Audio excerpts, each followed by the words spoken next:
Your music died. The day the music died. It paused. I can see it from here. I bet you because I touched my glasses. Oh. Your fancy glasses.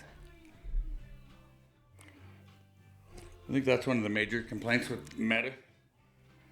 People are all freaked out that people are recording them without their permission.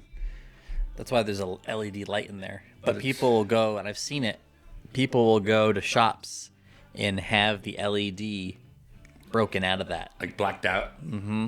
Yep, because they want to record people without them knowing. Because that has an LED in the, right? Yeah, so I've seen people do that, like on the street. They'll like roll up to some car, and like he hands them like $100, and he like breaks out the glass, cleans it out, does all this stuff, covers the light, and then like puts like a little bit of resin over the lens to replace the lens, and now they have these like incognito Meta glasses so they can record people without them knowing. That's sketchy. I don't think I'd be that kind of a person to do that. I mean, there's a purpose. I don't know what their purpose is, but they have a purpose. It's a weird purpose, if you ask me. I don't like that either. I don't want any voyeurism. It's a gray area. It is. Like in Idaho, you don't have to tell the other person you're recording because you're effectively recording yourself. Really? You don't have to disclose that you're recording the other person because you're recording yourself. That's wild. Yeah, it's not the same in every state. I see videos where they're, recording the police, and they're like, "Are you recording this?" You're like, yeah, me too. Yeah, you got a body cam on, don't you? Yeah. I That's don't know. the weird thing. You see some cops are like, stop recording. Like, you're recording? Right? You can't tell me to not record. It is a huge gray area. Everything's a little weird. Technology has changed our country so much. Oh, everything. Could you imagine going back to the 50s and 60s and how life would be so much simpler? It'd be so much fun. And I bet the food tasted better. Shoot, go back to the 20s and 30s. I think Prohibition time would have been a blast. You think so? Oh, yeah. That'd be so much fun. Running and gunning moonshine? Oh, yeah. That's all I want to do.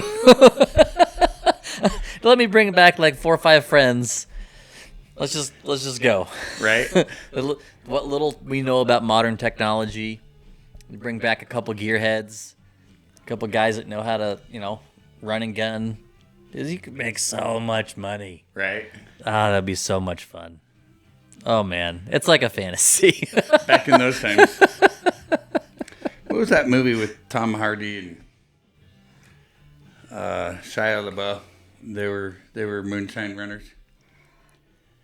Yeah, it's Tom Hardy got cut ear to ear Yep. in his throat and nearly died in the movie. apparently Tom Hardy said he is scared to death of Shia LaBeouf during that movie. Really? Oh yeah, it was like because he was full blown crazy mode. Wow. Like Tom Hardy said he was afraid of Shia LaBeouf at that time. That's because weird. he's such a method actor. Like when he did Fury, the tank one with him and Brad Pitt, he actually pulled out his own tooth. That wasn't just CGI. He pulled out his own freaking tooth because he felt the character needed it. Wow. Yeah, all the tattoos he has are real. Like there's one movie where he had become like a gangbanger, so he like went and became one of them. Like lived with them, did stuff with them, got tattooed. He still goes and hangs out with them. Like he just dives in both feet, like becomes that character. He's insane. Yeah, like you hear the joke like in Tropic Thunder with Robert Downey Jr.'s character. He's like, I don't break character to the DVD commentary. That's him, man. He's just in deep. But that's probably why he's so good at the character. Like he thinks he's that person. I really loved, what was it called? The Peanut Butter Falcon? I haven't watched that one. Where he's taking the Down syndrome kid who really wants to like be a pro wrestler. Or whatever. I've seen like the clip where they're crossing the river. That was a great show. He's like, am I going to die? He's like, yeah. Just a matter of when. So, don't be a pussy. Get in the fucking water. Or some shit like that. I've only seen clips. It's a great show. If you have an opportunity, you should watch it. All right. It's a great show. It's very heartfelt. I mean, I like most of his movies. He's a good actor. He's just a little cray-cray. A little bit. I wonder if he's got borderline mental disabilities. Probably bipolar or something. Right. I think he had said he's bipolar. It's like what half was wrong with Kanye West. He's bipolar. Right. Just the way it is. I was still really, really impressed with Ryan Gosling and Project Hail Mary. He did that whole movie basically by himself. Like, yeah, he had that puppeteer with him, but he's acting like by himself. There's no other person there. Yeah, it was incredible.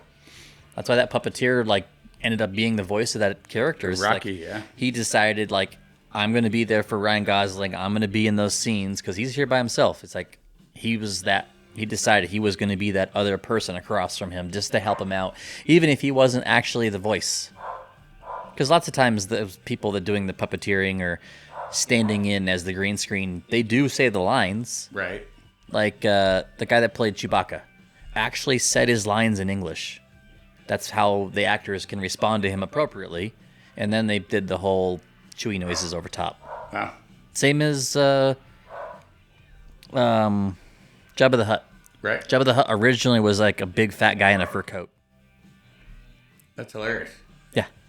Like when he steps around him, it wasn't like they left that in because they weren't going to reshoot Han Solo. So they had to like computer animate it so it looked like he was stepping on Jabba the Hutt's tail. But he really walked around the normal guy in the fur coat.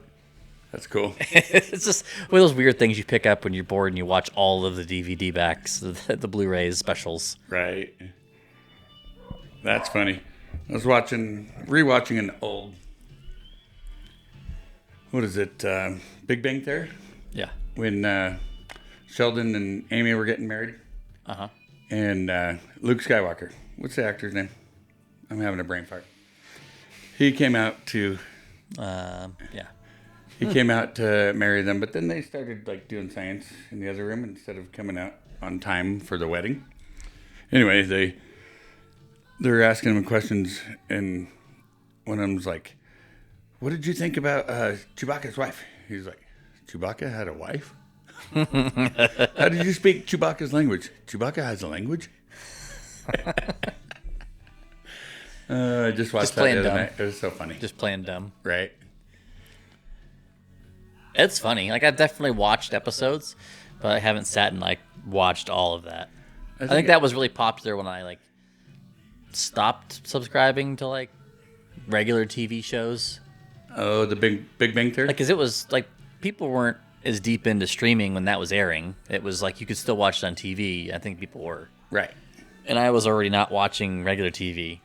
I've probably watched the entire season 3 or 4 times at least. Oh, I've done that with... Or the entire series. Breaking Bad I did. Oh, yeah. I don't even think I started watching that till after it was done airing. I think. But yeah, we've rewatched that. Just like Game of Thrones. Right. I think the wife's rewatching House of the Dragon right now. What's that newest spinoff? A Night of the Seven Kingdoms. Yes. And it's great. It's hilarious. So good. It's stinking funny as heck. We even get sucked into all the little like YouTube channels making like all the lineage connections and stuff. Right. Saying like that his teacher there, the whatever his name was, the knight that he was hiring for, right? The dude with like Sir. in that one scene they give him like the 2-foot-long freaking dick, Right. and then they eventually end up saying that Podrick, Tyrion Lannister's squire, is his descendant, because there's that whole scene where like they send Podrick to like the brothel and all the girls give him his money back. So that's how they're making those connections. And like Sir Duncan the Tall, as big as he is, Brienne is actually one of his descendants. That's why she's so big. And they just start making all these connections and stuff. It's fun to dive and watch that lore on the weekends when you just want to lounge around and hang out. Right. Just fun. But the Night of the Seven Kingdoms is so comedic. It's just so different. But it's lighter hearted. Like it's still heartfelt, but it's not dark. Right. As dark. It's still medieval times. Like Right. It's still gritty and dirty and Not quite as gruesome yet. just not as brutal. No, I loved it. I do too. And it's only 30-minute episodes. Like I can't remember the last time I watched an episode and it ended. You're like, I want more. What are you doing? And you were like hungry for it. You're not just like, oh, that was a good episode. Like you were satiated, but not like wanting more. But like those 30-minute episodes, you're like, why did they end it there? I think I want watched more. that entire first season in a day and a half. Yeah. I mean, we were watching it as it aired. Yeah. So, but still, it was so good. Now I'm waiting for more episodes. So good. Apparently, they're going to go a long ways with it. Right. They want to go all the way to Egg's reign as the king. That'd be cool. Yeah. That'd be super cool. I want to know what happened to The Boys. Why did they disband that? And then they did the spin-off with the kids. No, there's one more season. Is there? Yeah, it's coming out soon. Okay. No, that's good. But Generation V, I thought it was good. I think so too. I thought it was really good. But no, The Boys isn't done. Because I was trying to wait for that to come out. Because I also watched another one with the kids, Invincible. Right. It's pretty brutal, but they're teenagers. Sure. Whatever. I think it's done well. It's got a lot of good actors in it. I like The Boys. The Boys story was going excellently. And No, then it's a it good just, show. Like kind of abruptly stopped. Now they're going to do another spinoff with Jason Ackles, the guy from Supernatural. Okay. He was Soldier Boy. So it's going to be called Vought Rising. It's going to be like the beginning of that in his arc. Wow. So hopefully that'll be good, which is funny because it looks like a frickin' Supernatural reunion. It's got all three characters. It's got Dean and what's the other brother's name? Dean and something, the Winchester brothers, and then the same guy that played the angel there. God, I wouldn't know. Supernatural's not one that I've no, ever binge watched. I don't know anything about it. that's a good one. Soundtrack's great. It's My all kids the have been music- telling me I need to watch It's all the music we love. Like the soundtrack's just, it's all this music. Like you can't hear the music in the background, but there's music. it. I'm all about the sci-fi and It's supernatural just kind of super good. Super good. stuff. That's funny. Just like you like Falling Skies. Yeah. And you found that way late. Way late. That's been gone for years. I think that was airing in Started in 2015. Was it 2015? I thought it was earlier than that. I think by 2019 was their final season. Oh, I thought I remembered watching it back in like 2010. I could be mistaken, but I think it originally aired in 2015. 'Cause I thought I watched the pilot episode in Boston when I was on leave. We'd have to fact check that. I don't know. But I believe it started in 15. Regardless, it's a great show. I thought it was. It's got one of the main characters, one of the guys from ER. Yep. It's really good. There's a bunch of people in there. They kind of rushed the ending a little bit. They did. That happens in a lot of shows. Yeah, Just like Game of Thrones. ratings are going down. They're kind of Rushed trying to get out. Yeah, What I read it's unfortunate. was they wanted to move into the world of, what do they call that? Like reality TV. So they started airing reality TV shows. Oh, like the company that owned it, Yeah. and that's all dying off. I feel like. Right. Hopefully. Like the Housewives of wherever and blah, blah, blah. Yep. All Every these other reality flavor of TV that. shows, yeah. I don't That was get it. becoming popular, and that was kind of the driving force why they rushed the ending on the show. But it was cool that Steven Spielberg was the producer. Yeah. I mean, it killed all those reality shows. I think it's what killed MTV. I think so That's too. all they were airing was reality shows, and now MTV doesn't exist. Mm-hmm. They shot themselves in the foot. There is no music television anymore. It's rarely do you see music videos. Right? The only person I know that I even listen to their music is Rodney Ratcliffe. Falling in Reverse. He's the only one like putting like full blown music videos out still that I watch. I just watched the Billy Idol documentary a couple nights ago. Fantastic. Was it good? Yeah, it was fantastic. I always thought he was kind of a cool guy. And it was realistically MTV that put him on the map. Oh, back then, yeah, it was Yeah. actually music. Made him a punk rock super god. Yeah. Yeah. I wish we could have something like that again. What was it called? Billy Idol. They should be dead. Like if they had a channel that was just music videos, new music, not big long shows, maybe just a little blurb of info from a DJ in the middle with a little video feed, and it was just always on. I'd play that in the background all the time. Right. I don't get it. Music is life for me. Music I always have music on, even drives my emotions incredibly well. at work. Oh yeah, if you're in a funk, I definitely have like go-to songs or vibes that just Heck yeah. pulls you right out. Pulls you right out. Whether anybody else around you wants to hear it or not, that music's going on. Well, if you get an opportunity, you should watch that Billy Idol Okay. documentary. It's really good. I think it's Billy Idol. I should be dead. Something like that. Oh, I'll have to check it out. He's quite a great family man. Amazon, YouTube, I can't remember if it was. I think it was Amazon, Amazon. or I may have watched it on Hulu. I'd have to fact That's check. another one I forget exists.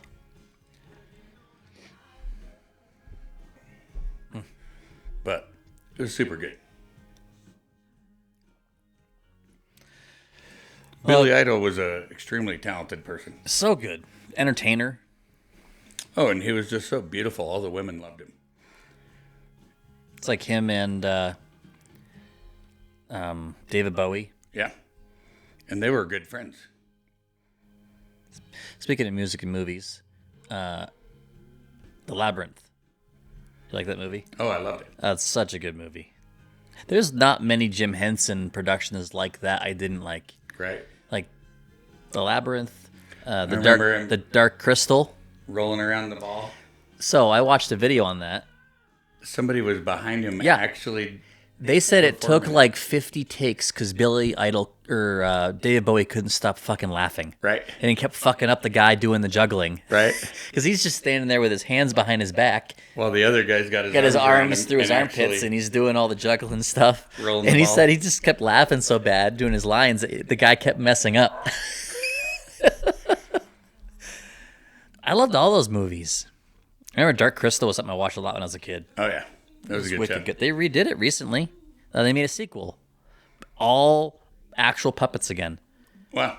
The only thing, like, I think a little bit of their background is CG, and then they added eyelids that blink to all the puppets.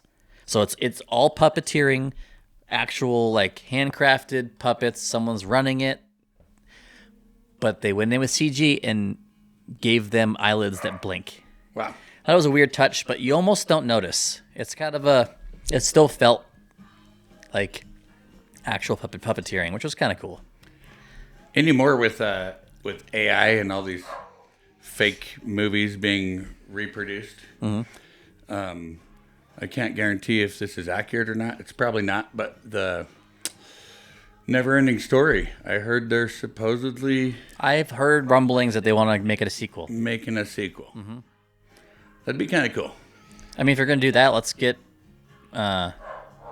what's the one with Tom Cruise? Same time. I just remember when the horse died and I cried like a little baby. I think 'cause was a everybody little did. kid. Legend. Tom Cruise. I think it was like his first movie he did. One of the few. It's same genre. Very fairy tale, fantasy. I remember watching it when I was really little. I remember this one time where like he's jumping into this water to save somebody or something, and like the magic like turns the top of the water to like crystal, and you can't get out. That's the only thing I remember. I don't think I remember that show at all. Yeah, it's called Legend. Legend. Yeah, it's one of his first movies. I think he still did like, what's the one where he's in like basic training in the military? I think that's his first movie, and then he Right. did Legend after that, I think. The word legend makes me think of the Will Smith movie, I Am Legend.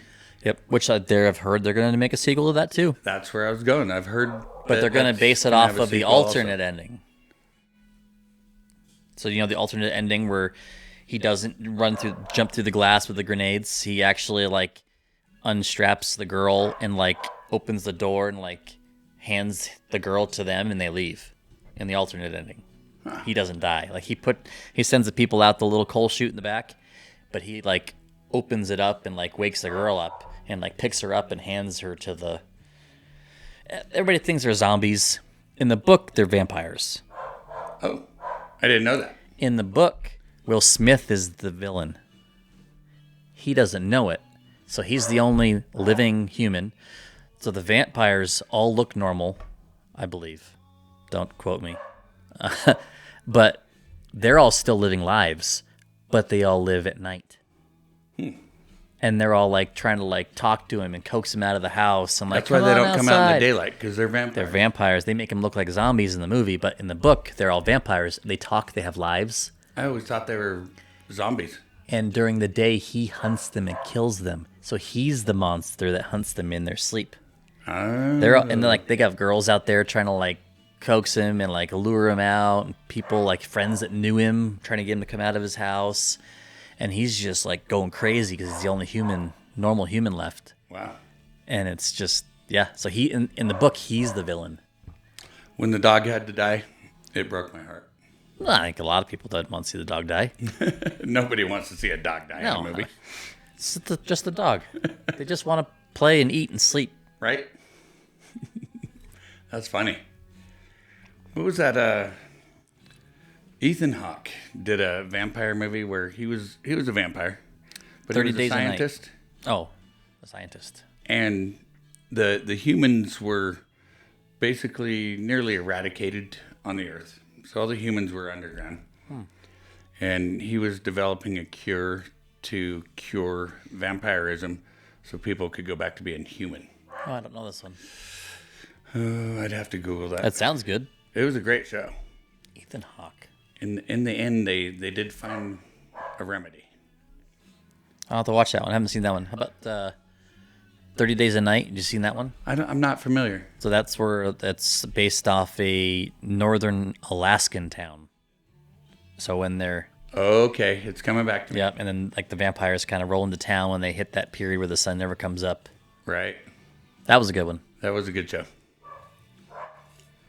Wish I could remember what that other one was called. Because there was like a period where you get blasted by the sun as a vampire, you're dying, but you get plunged into cold water and darkness, and somehow chemically it changes you back to a human. Oh, okay. Weird. I trying think I remember that. I think I remember that now. It's an older movie. Great show though. I think I think it was Ethan Hawke. That part I think I remember. Midnight Mass. Have you watched that one? I don't think I have. That's a mini series. It's a mini series. You got to watch it. That director uses like his wife and everything, and like he recycles all the same actors, but gives them different roles in different shows he does. It is such a good spin on a vampire movie. You should get the wife to watch that one with you. Right. Midnight Mass. Midnight Mass. It is so good. The original, like Tom Cruise, Vampire Diary of a Vampire movies. Yep. Those were excellent. Yep. I tried watching the remake. Yeah, the series. Didn't really get. I couldn't get into it. I couldn't get into it. I either. could see they were doing an okay job. I didn't like the way they rewrote the story. I've always been a Tom Cruise fan. A lot of people are on the fence there. I like Tom Cruise as an actor. I think so. I think he's extremely multi-talented. Me and my wife, we watched all of the Mission Impossibles multiple times. Right. The new ones are great. A guy that can go actually fly a jet and do all of his own stunts, even at his age. I'm sure he's going to tone those down now. Oh, it's not just the stunts. So he's on that biplane, and he's like crawling around trying to get back into the cabin, right, to get to the guy that's flying it. And he's on the wing, and that's all those close-up shots of him on the wing, and he's facing the camera.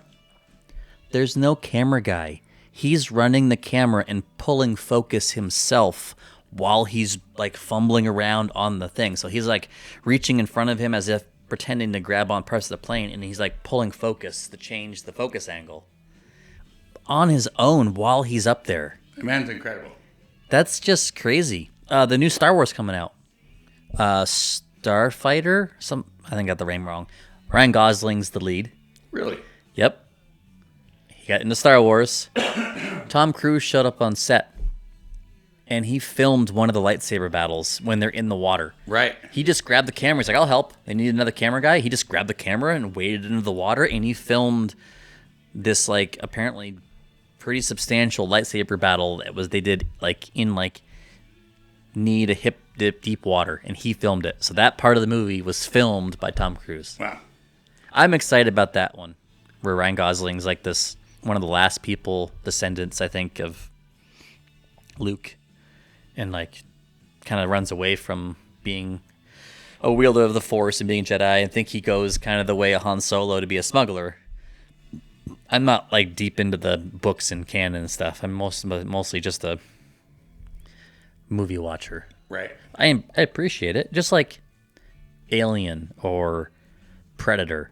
Like the lore and canon goes so deep, it's crazy. There's a lot of really good audiobooks on Audible that are like Audible exclusives, I believe. Like they think they're produced by Audible.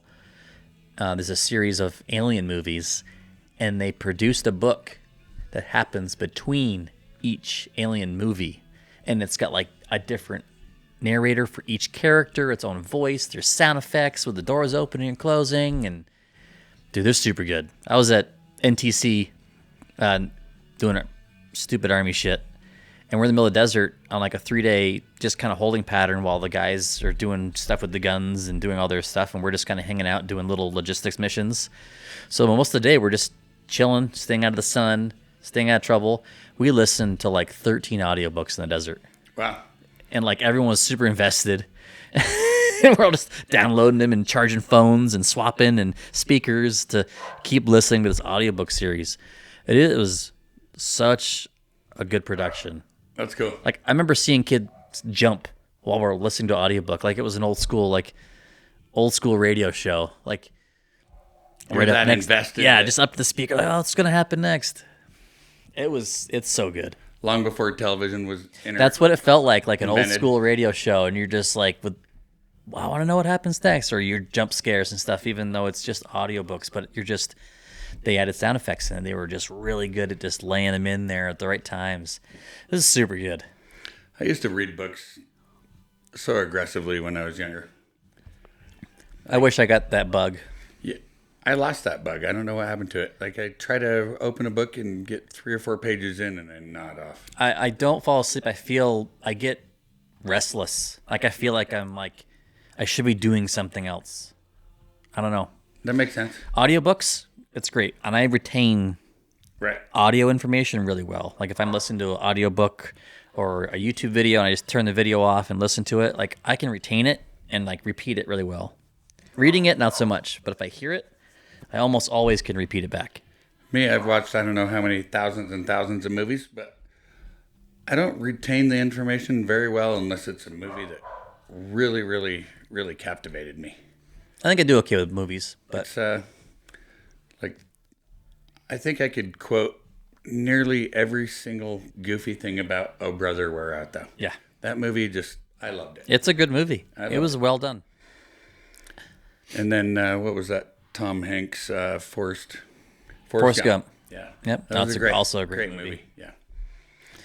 Old Lieutenant Dan. He'd be an interesting guy to talk to. You know, he's friends with my aunt. Gary Sinise is? Yeah. Dude, hook it up. Get Gary Sinise here. There's a possibility. He's a huge advocate for vets. $650 million he's raised for veterans. Yeah. That's a lot of money. That dude, since he didn't, the second he did Forrest Gump, he got into that and hasn't stopped since. My aunt and him have been friends for well over 25 years. That's awesome. I don't think he lives anywhere near us, does he? I really don't know. Texas or Florida or something. I have a possible connection. I feel like he'd kind of be a Florida person for some reason. Where's your aunt from? She lives in Blackfoot currently. Oh, here. Yeah. Oh, shit. Yeah, she's here local East Idaho. That'd just be a cool guy to talk to. They've been friends for a long, long time. It'd just be so good. There's a possibility. Like, I've never heard a bad thing about that guy. No. It's almost like he's almost like a Keanu Reeves in a different way. Yes. That's a whole different breed of actor. You know, Gary Another one I Sinise, love. Keanu Reeves. Billy Bob Thornton. Yeah. He's very different than I thought. He's very artsy. Mm-hmm. but he plays a lot of hard asses. Mm-hmm. Because I've seen some of his interviews and the way he dresses. I'm like, okay, you were a theater kid. 100% had to have been a theater kid. Oh, absolutely. Like he's just odd. Like I don't know anything bad about him. He's just odd. I like to hear some of his statements. He's like, we're out here, we're actors. Our job is to entertain people. And he's like, the other entertainers that start getting all political and start talking about this and that and their beliefs and the other, they should all shut the fuck up, because I mean, our job is to entertain the people. I don't think they realize how much it ruins their fan base. Yeah. Because you could have all these people from all these different walks of life and opinions and views on life, but they all enjoy that character you created that's going to live on forever. Right. And now you've attached it to something that polarizes them, and some portion of your audience doesn't like it. Right. Like you just stole that character from them. Right. Now all of a sudden, I don't really care to like you much anymore. No, all because you had a microphone in your face. Mm-hmm. Have you seen his Goliath series? I think he only had 3 seasons. When he was the lawyer. The drunken lawyer. Billy Bob Thornton, Goliath. You need to check it out. I think that one is prime. It's a series? Yeah. I believe there was 3 seasons, but it's freaking excellent. No. He's taken down massive corporations as... I've heard Landman's really good. I haven't watched that yet. I can't wait for the next season. Yeah. It's super good. I like Billy Bob. You did see him in the Fargo series, right? Season 1, Fargo. I didn't watch Fargo. Nope. It was kind of cool. Super good. To be honest, I don't really get into series unless my wife's like, hey, you should watch this. I'm like, okay. Right? And usually she's right. Like, she knows what I like and what I won't. She's really good at that, but... That's fair. Landman's one of those ones, but we kind of both want to watch. People keep talking about Yellowstone, but we just haven't jumped into it yet. Yeah. I don't know how much I want to divulge into that, but I was very disappointed. Outer Range was good. Outer Range is awesome. I really... that's what we chose to watch instead of Yellowstone. Now I'm waiting for... And I think there's another season coming out in a few weeks. Oh, good. That one was cool. Outer Range is awesome. I was a little bummed when it wasn't filmed in Wyoming. Right. It's filmed in New Mexico. But as soon as I saw the backdrop, like, there's no ranch that close to the Tetons. No. Like... I mean, there can't be. It's a national park. No, there's a river there, and you're in the national park. There's no ranch there. What are you doing? That's the Wyoming side, unless you're, like, doing, like, the iPhone back camera invert. You're looking at the wrong side of the Tetons. They're drooping the wrong way. Right. It's still a great show. You're on the Afton side.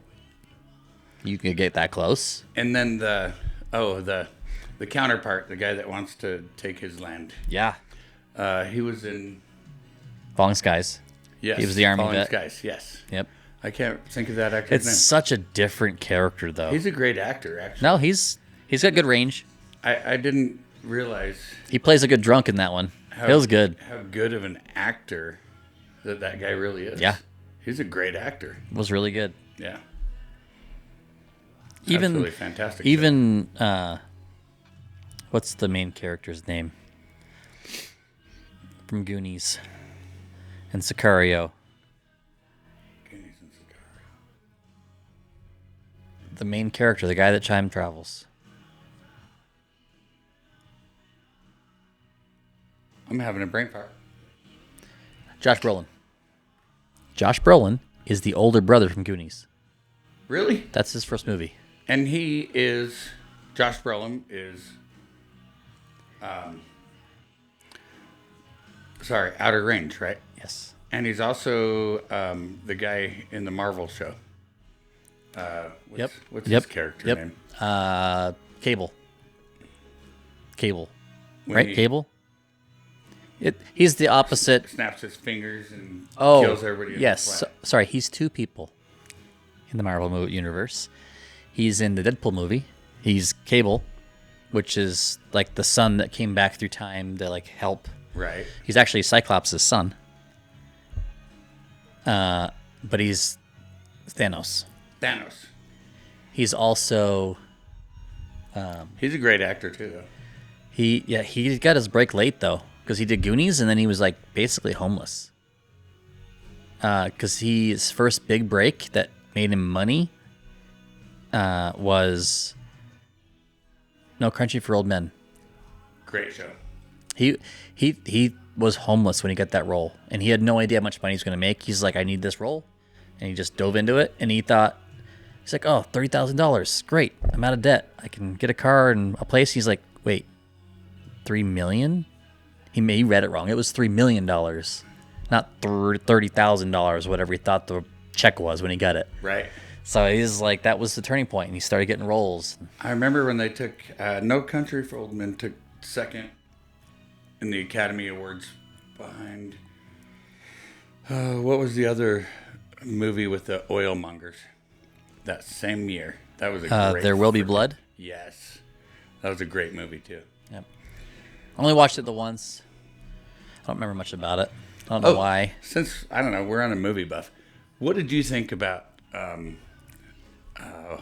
Gangs of New York? I never finished that. DiCaprio, I never watched. years I ago. never watched the whole thing.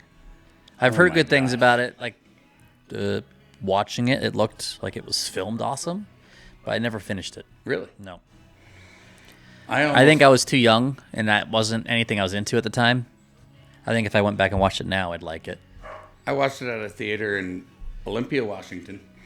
And this theater was different because you're sitting in like love seats, sofas, lazy boy recliners. You're just kicking back. You have table service delivering you food and drinks right to your table next to you. Yep. Oh my gosh, that was the greatest show. to one of those. I kind of want to go to one of those. It was it was such a good time. I want to. Kind of bummed that we didn't have. While you're in there, can I get a refill? Yeah, some choice. I'm kind of bummed. Gangs of New York, man, we should go put that on. What a great show. We didn't get to watch our movie in. I think it's in the door, bottom, all the way to your right. Yeah. We didn't get to watch our movie at IMAX. I wish we had an IMAX. Why don't we? We were supposed to. I feel like it would get a lot more.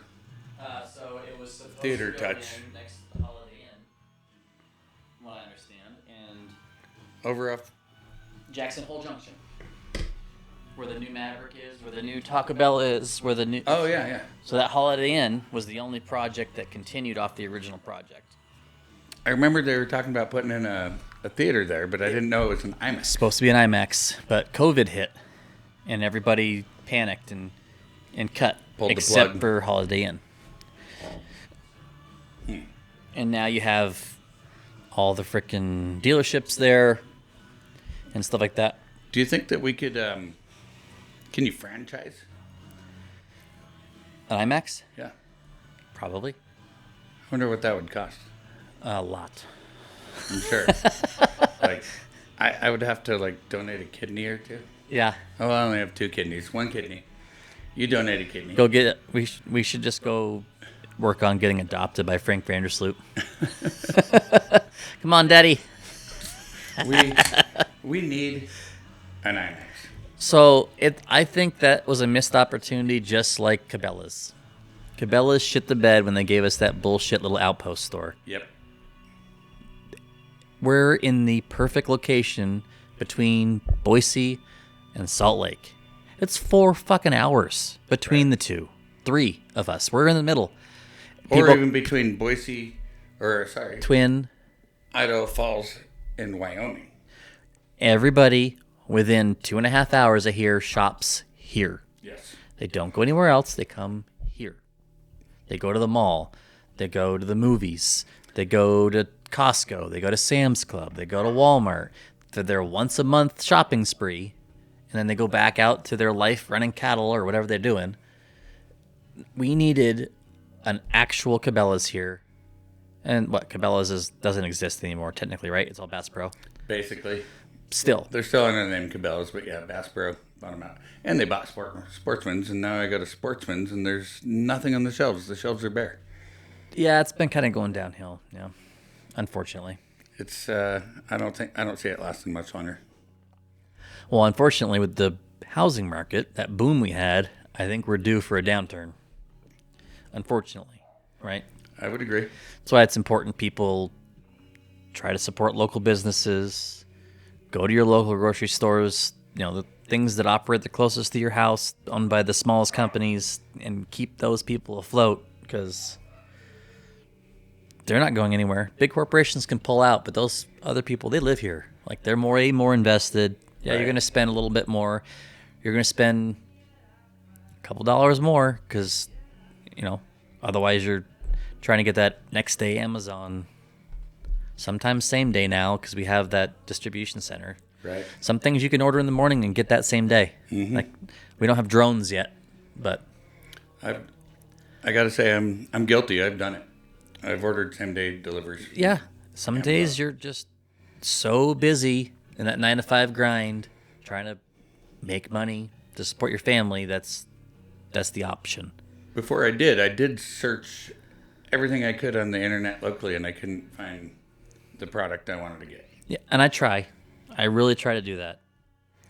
I even drove to 3 different hobby stores trying to find just some filament for my printers. Yeah. Couldn't find it. Was able to get same day delivery on Amazon. Even things like supplements. Mm-hmm. If I can get them local, I try. Sometimes it's a lot more, and I'm sorry, sometimes that wins out. But when it's close, I'm gonna buy the local thing. Sure. Right? Whatever your local health food, whatever. And I don't mean like natural grocers. That's not local. Yeah, it's here in town. It's employees here, but that's a large chain. Right. But like Wealth of Health, that's a one-off. Right. Owned by Bill over there. Right? I sent you over there a couple of years ago. Oh yeah, Bill's a great guy. I try to go to the Paramount Theater when I can. That's local. He employed all of his employees during COVID, even though it was closed. Paid all of them. That's how he got it renovated. He paid them all and had them do the renovation. That's awesome. Yeah, keeping everybody employed.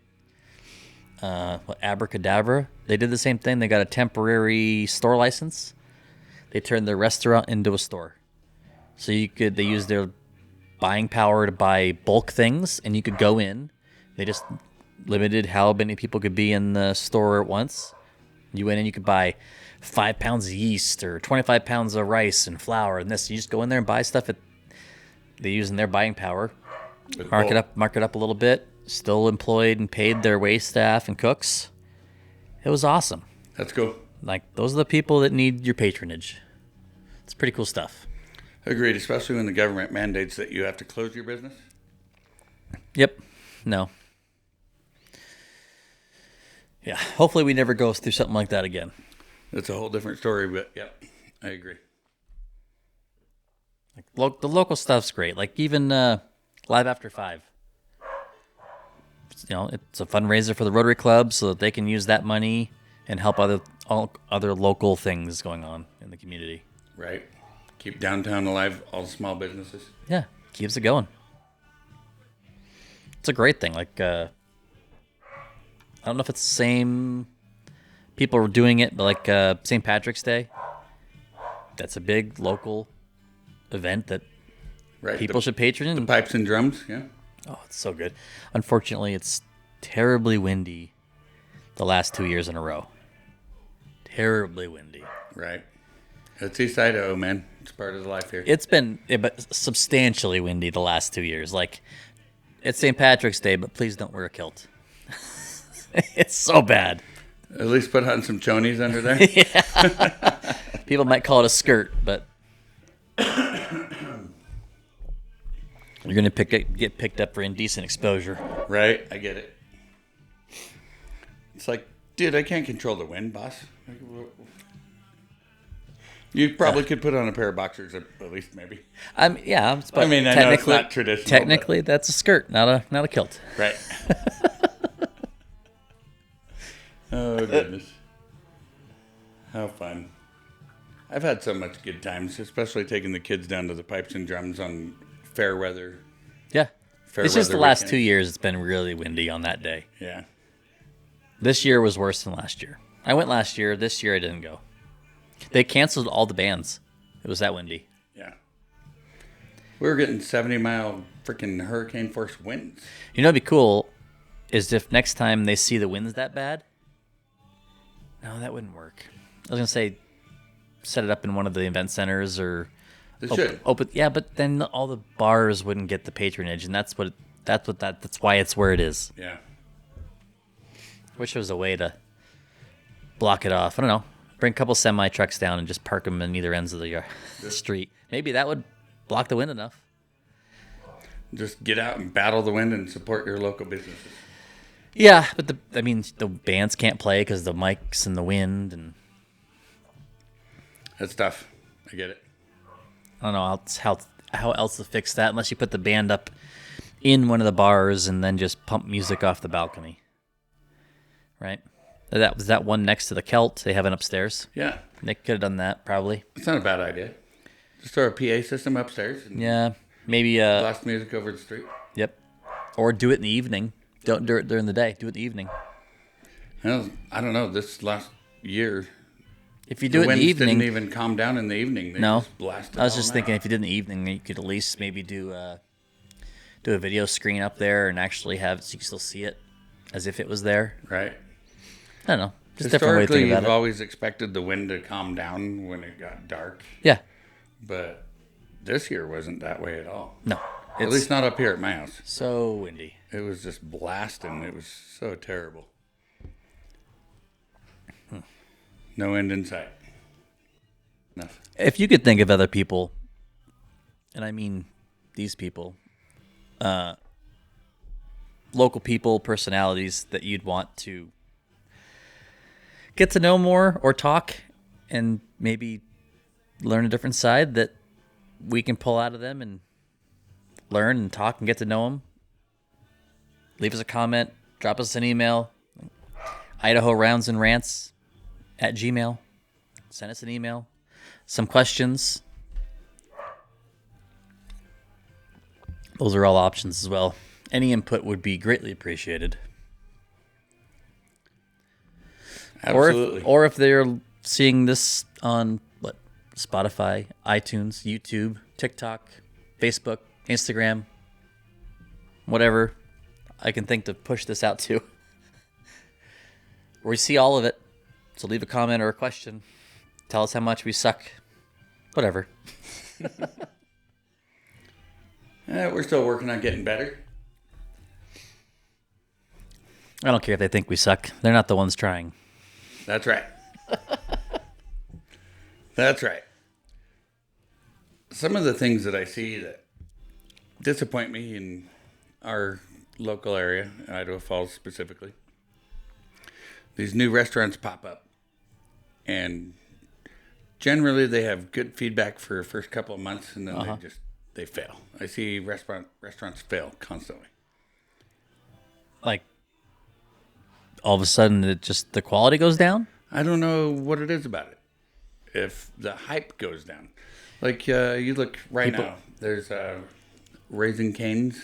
It's not even open yet. I know. It's being built. There's already so much hype. Isn't that what's going in where the grocery outlet Yep, was? next to the grocery outlet. I believe that once they do open, lines are going to be miles long. Yeah. That's just how that happens here. But then the hype fades. So how do you get past the hype? If you're a business owner and you're a restaurant owner, how do you get past the hype? Even though that's a big chain. Let's say you open a small business like, there's one that I can think of over on Holmes. What are they called? Blue and something burger. It's a burger restaurant. They've survived for several years now. That's a burger place? Yeah, it's a burger place. Blue. Where is it? Shoot. If you're going up Holmes, right before you get to that Econo Lodge that's closed down now. It used to be Sushi Sato's, the building, many years ago. Oh, on the right-hand side, right next to the park. They're called Burger and Blue. Okay. I was driving by today, and I'm like, wow, I'm impressed. They're still open. They've That's- survived that's- for like 4 or 5 years now.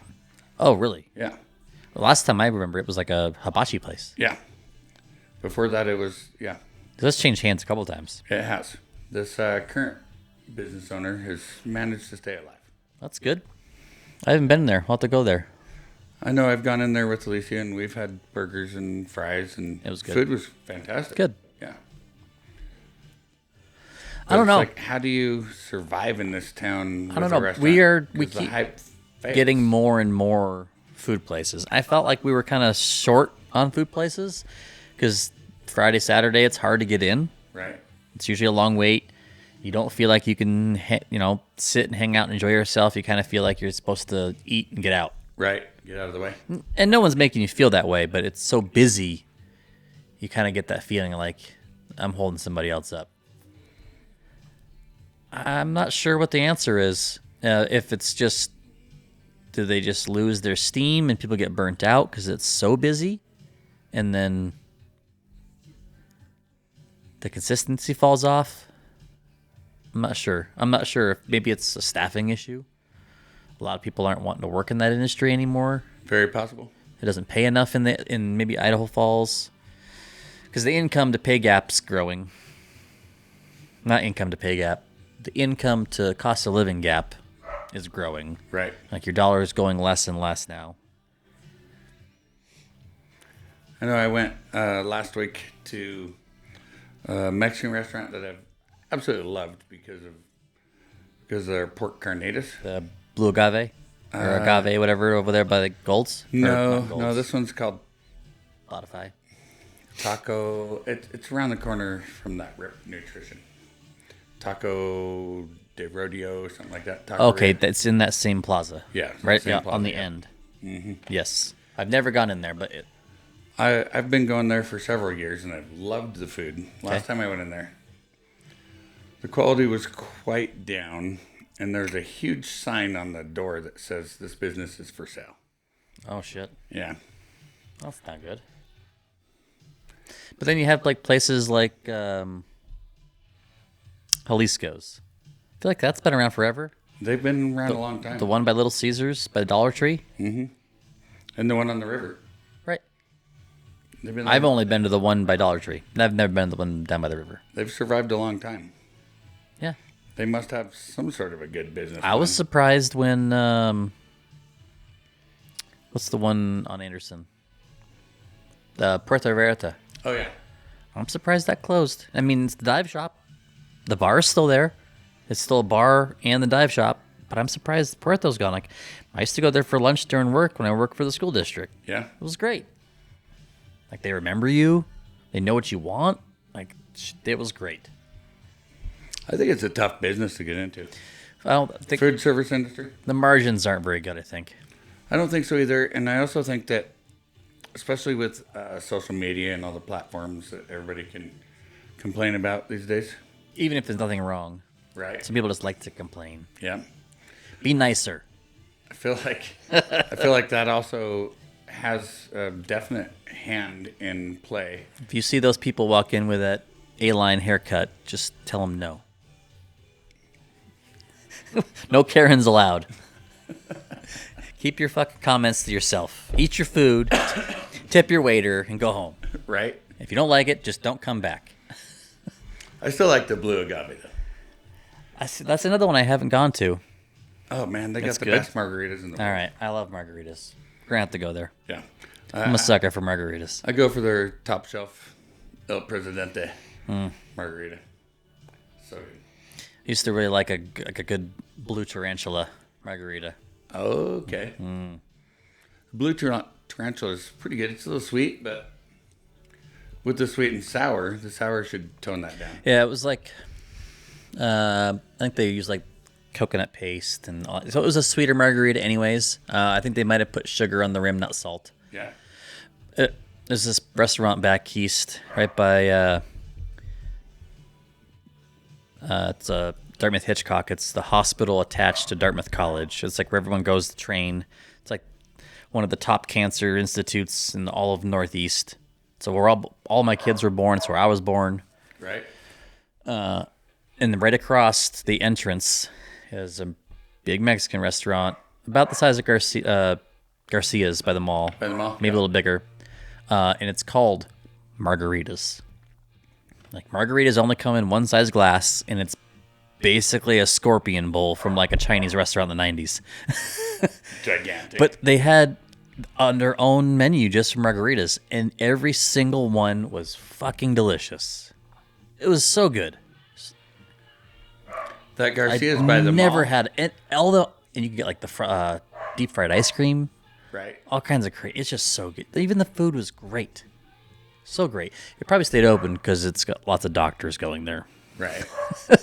Doctors, rich college students. That's probably why it stayed open for so long. But it's good food. It's in the right place for the right clientele. Location. And hopefully restaurants do better as our population grows here. Right. Hopefully the wrong things don't happen. I think it's a tough market to get into. I would never want to try to be a restaurant entrepreneur. Nope. Especially in this town. Nope. But if anyone wants us to come and try their food, yes. For sure. Because I love food, especially with margaritas. Right. That Garcia's by the mall. That's been just a place to go get drinks and nachos. Yeah. For me, the rest of the food. I used to go there for Easter. Yeah.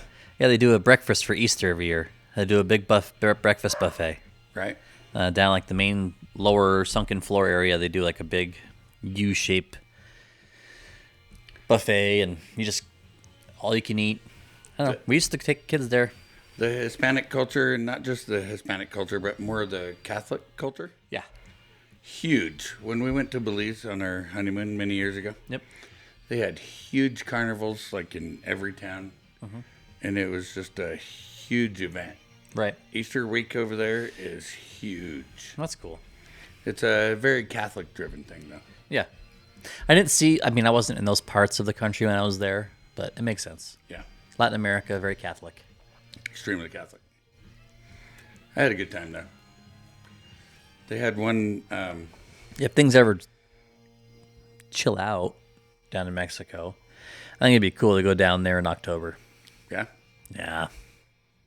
What's in October? Like the whole like Day of the Dead and all that stuff. Oh, yeah. I think it'd be a super cool thing to observe. I think it'd be fun. Yeah. Just gotta mellow out. Just gotta chill. It's like that Disney cartoon Coco. Drink some more margaritas down there. Excuse me. Maybe smoke a little more weed and just go to work and just chill the fuck out.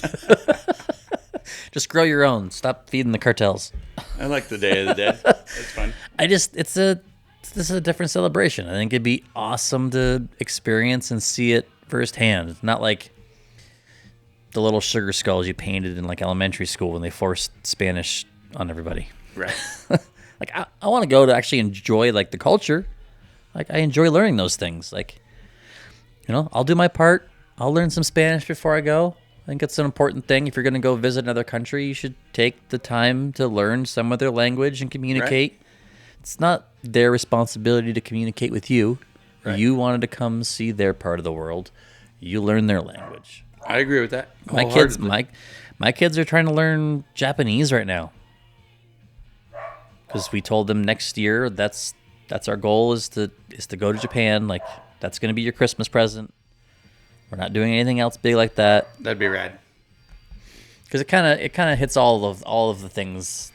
And over in Japan, that's one of the oldest cultures in the entire world. You can go to the most technologically advanced city, and an hour later, be back in feudal Japan talking to somebody that lives like a samurai. Yeah. Where else in the world can you do that? Not many places these days. There's places that still cover the really ancient stuff, but no one's advanced that far and retained that knowledge. Right. Nobody's done that. That's what I've always... maybe this is too political, but that's what I hate about our country.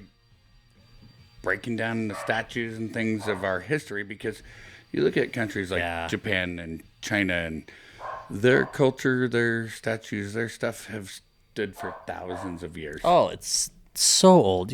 Just in England alone, right? Right. You go into towns that are thousands of years old. You can own a house that's probably from the 1400s. It's still there. It's amazing. And the people here in America just take that and squander it and just Yeah. destroy it. Yep. Bulldoze that. It's old. I want a new house. Right. Knock that shit down. Come on. I don't like your beliefs. I'm gonna. I grew up in New England. Like, that's old. Like, Yeah. buildings, like the house. Oh yeah, over there on the East Coast, it's way older than out here in the West. Yeah, the house me and my wife lived in before we moved here was mid 1800s. It still had the original fucking doorbell on the front. It's like hand crank spring loaded. Like, you turn it, it's like ding ding ding ding ding ding ding ding. That's awesome. Still stamped in it. You go into the basement, you look up at the beams of the floor. They only flattened the top part. There's still bark on the bottom. It's just whole logs. And that floor did not bounce. Wow. And there's no posts. It's just big ass beams. I mean, there's no insulation, but structurally, I think it was solid. Right.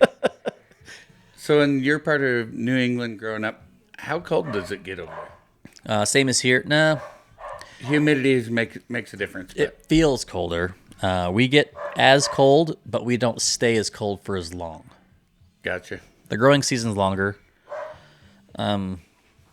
We're close to the same latitude here, actually. So it has to do probably with weather patterns and being closer to the ocean where I live. Right. Because the only thing separate me from the ocean is a little bit of New Hampshire. So latitude, longitude, whatever, but We're close. elevation. My house, well, between my parents being divorced, same town. My mom's house was 800 feet maybe, and my dad's house was maybe 1,400 feet. Same town, just one was in the Right. base of the valley, one was at the top of the valley. So I think our elevation here is like 40... 45. 4,600. Yeah. Yep. Depending. Yeah, I lived at about 800 feet. 1,000 Okay. feet average. But a lot higher humidity because you're that close to the ocean. 80%. It just rains more. Yeah. Like, everything's green. Farmers don't water their fields. They put tiles in the field to drain water. You don't water the field. Really? Nope. You get enough rainfall. You don't water. Not rarely, I think. Maybe some people do, but Now you got me on a whole different... people don't have sprinkler systems for their lawn. You got me on a whole different questionnaire because I'm a green thumb. What kind of crops do they grow out there? You see corn, soy. I don't think we can grow soy here without massive amounts of water. Yeah. Corn, we that's can grow a- corn out here. Yeah. Corn's common. I mean, everybody grows hay for animals. I don't know a lot of other major crops. I think corn, maple syrup. A lot of soy, I think, was subsidized, though. I think that was kind of a push from some government funding thing. Right. But I don't know of any other major crops we did a lot. Land mass wise, it's a lot smaller city or state, Right. way smaller. Same when I moved here in 2009, Idaho and Vermont were the same population though. Wow. Yeah. Like just like a million, 1.2, I think. And Idaho's like 5 times the size of the... Oh yeah, at Dang. least huge. I mean, the population's grown. I wouldn't be surprised if Vermont's shrunk. A lot of people leaving. I think the median age there is in the 50s now. That's high. Wow. Not a lot of kids. A lot of retirees. A lot of part-time residents. Interesting. I'm trying to convince family to leave. They're just taxing the shit out of them. Raising taxes like crazy there. It's entirely up to them. It's not like you can really force them. No. And they're kind of stuck in their ways. They don't want to go like they like it here, but they're just used to what they're used to. It's hard to get people later in life to move like that aren't already retired. Like, I think it's easier to get retirees to move because they're like, yeah, whatever. It's all the Okay. same to me. Check out My something income new. doesn't change. Cool. Let's try something new. I hope I get to do that. Travel, see some stuff. Right. Don't have a job to go to and you're retired. Just see everything you ever want to see. Be great. I think I could convince the wife to do it. That'd be awesome. Be a I want no- to go to Egypt. Be a nomad.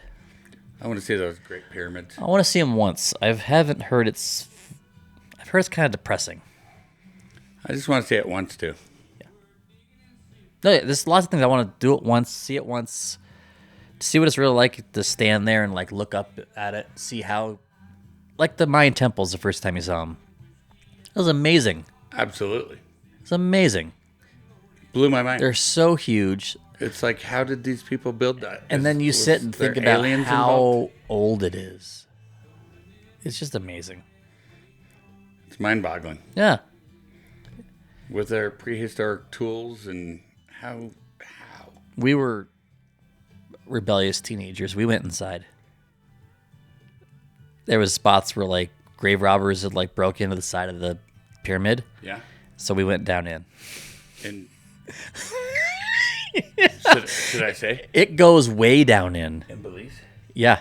In Belize, yeah. Oh, it was already open. I was trying. We didn't break into it. It was already open. Oh, okay. We're just teenagers, right? We had flashlights. We didn't have cell phones then. It wasn't like Just went for a walkabout. yeah. I mean, we probably could have died. Shit could have collapsed. It's not just ground level. That thing went down like in Egypt. It's like I wouldn't be surprised if there's just as much pyramid below ground as there is above ground. Wow.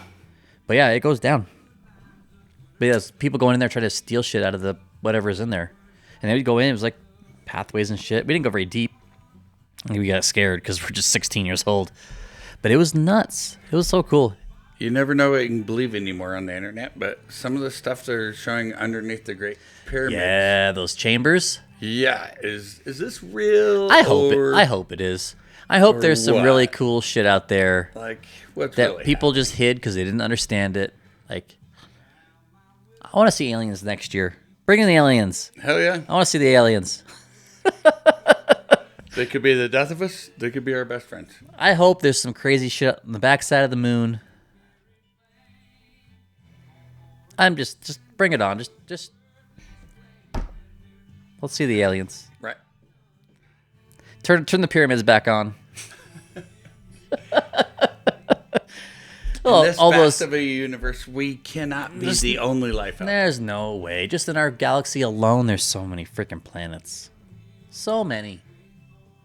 And so many of those seem inhabitable, but You know why they're going to the backside of the moon, right? huh? They're targeting craters that are deep enough and positioned just right to where the bottom of the crater never sees the sun. What does that mean? It means there's ice, Which means there's water. and which means there's oxygen, which means they can make rocket fuel.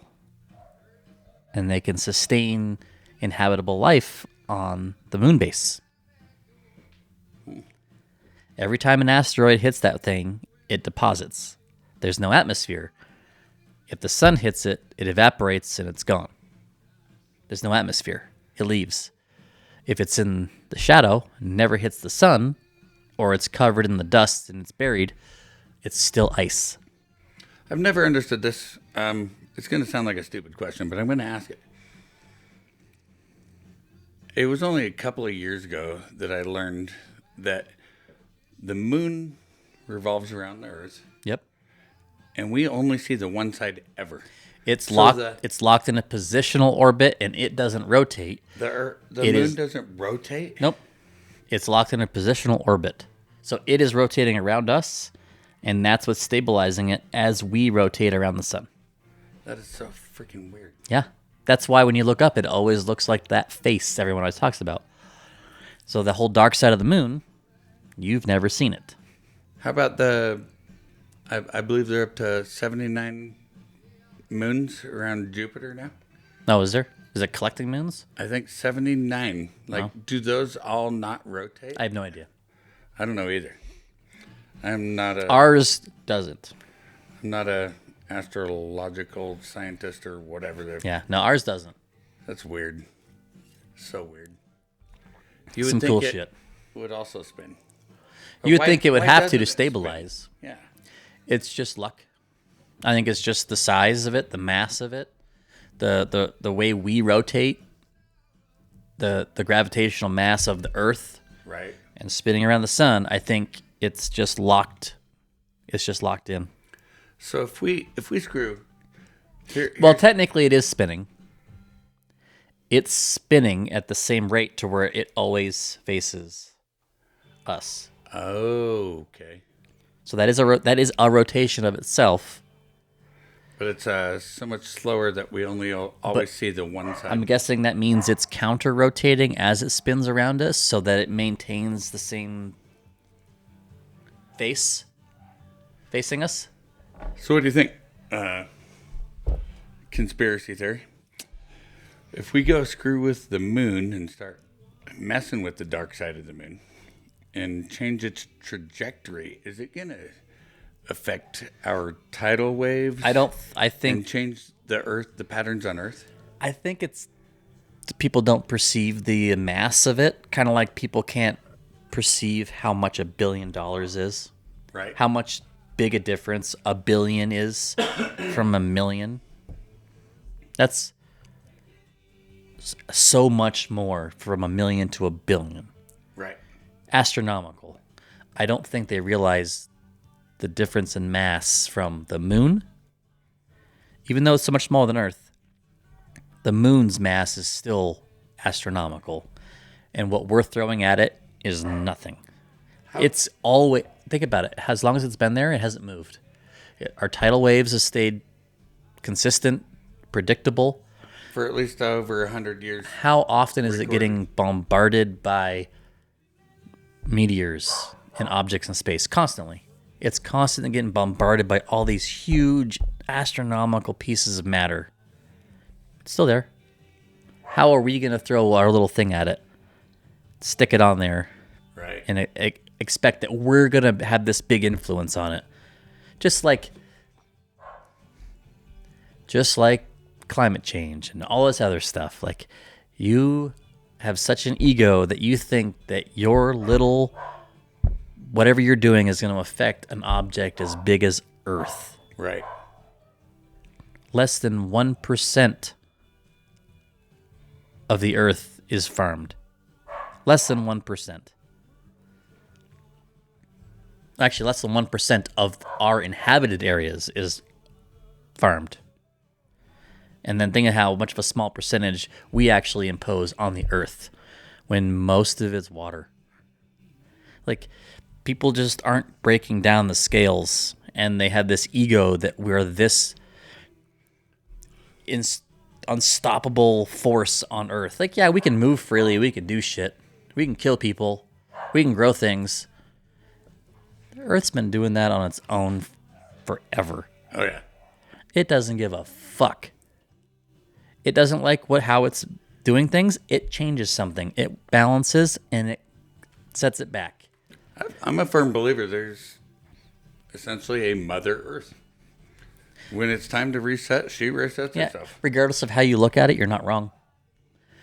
Things become imbalanced. It makes adjustments. And then when it's fixed, it goes back. Or let's say there's no Mother Earth. Let's say all of a sudden it wants to maintain an equilibrium. Right. All of a sudden it wants to release a bunch of gases and volcanic material from the center of the Earth, and it could kill everyone on this Earth immediately. Yep. You don't have to change the temperature of Earth a lot to affect us a lot. Do you think that we are causing global warming? No. I don't either. If we were changing things at the rate they're claiming, we wouldn't exist. We were supposed to have been underwater in, 1996? Oh, yeah. It's just a repetition for politicians. It's an end. They're trying to justify the ends, the means. I said that wrong, but whatever. I know what you meant. They're trying to manipulate our reality to fit what they want it to be. Mm-hmm. They just keep telling us shit. That's why they like the internet, because they can just feed us so much more. It's unregulated, which it always should be. It's not their responsibility or our responsibility to regulate someone else's ability to absorb knowledge, whether it's right or wrong. Right. That's your responsibility to be smart enough to realize it's a good idea or a bad idea. That's your free will. It's not my job to filter it for you. It's your job to do your due diligence and figure out if it's real or not. Understood. That's my opinion. I mean, historically, geologically, if we start looking at the science of the matter, around every 10,000 years we have a small ice age. Look at. And we're overdue. we're at the limit of any other, what do you call it, empire ever. We're at the limit right now. On average, 250 years, they fall apart. It's just the statistics. Yeah. From the Roman Empire and beyond them. Yeah. We're at the limit. We're at that point where it's like, what's going to happen next? We might not see it. Our kids might not see it. I love the conspiracy theories of the Big Bang at Yellowstone. I'm not worried. We won't even know it happened. We're too close. If it was to happen, yeah. It's the pressure and the ferocity it's supposed to go off at. We won't even know. There's not a car on Earth fast enough. If you even knew it happened, you couldn't get away. If you look at geology, the way it's spread from the entire Snake River Plain all the way up into Montana, Wyoming. Yeah. It's crazy. It's carved out, but that's been over millions and millions of years. There's 1,500 geological sites in Idaho, something like that. I think they said. And the last time I was at Craters of the Moon, like spots where lava came out of the ground and there's lava flows. Right. There's 1,500 spots all over Idaho that are like that. Yeah. It's crazy.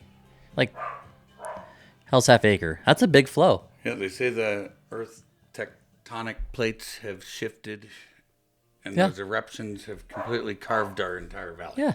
We used to be a river basin, didn't we? The Snake River Plain used to be a river basin. I think so. Isn't that where all the silt came from? We used to be underwater. It's crazy. It is tough to say. It's crazy. Someday, I don't think we'll ever see it in our lifetime. Yeah. I just want to see aliens. Me too. I want to meet the Volm. I want to meet Rocky. And if they're not cool, well then maybe we'll get to live out some cool fantasy like Falling Skies. Right. We'll start our own revolution like the Second Mass.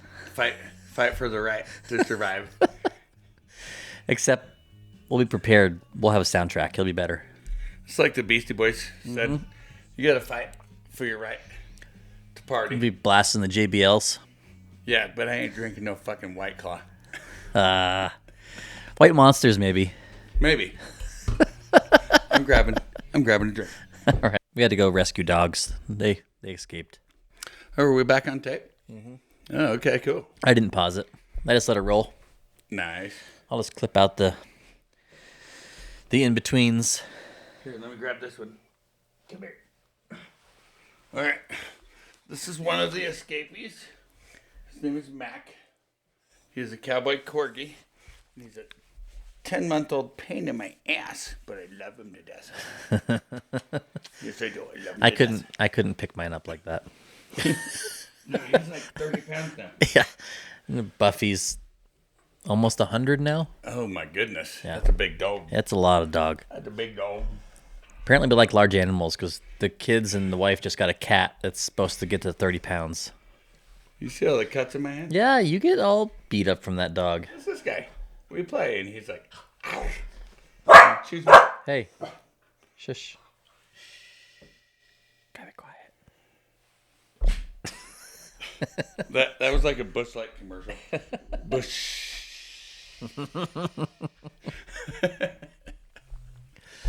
Anyway, what were we talking about? I don't know. We got all weird talking about aliens and shit.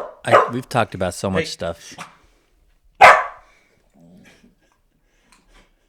Oh, see, he's just gonna come play more now. I know. I'll lock you in the bathroom again.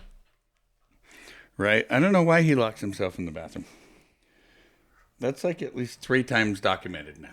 Yeah, it definitely needs. You need some hinge springs, spring hinges, so it closes itself. Like you can't leave it open.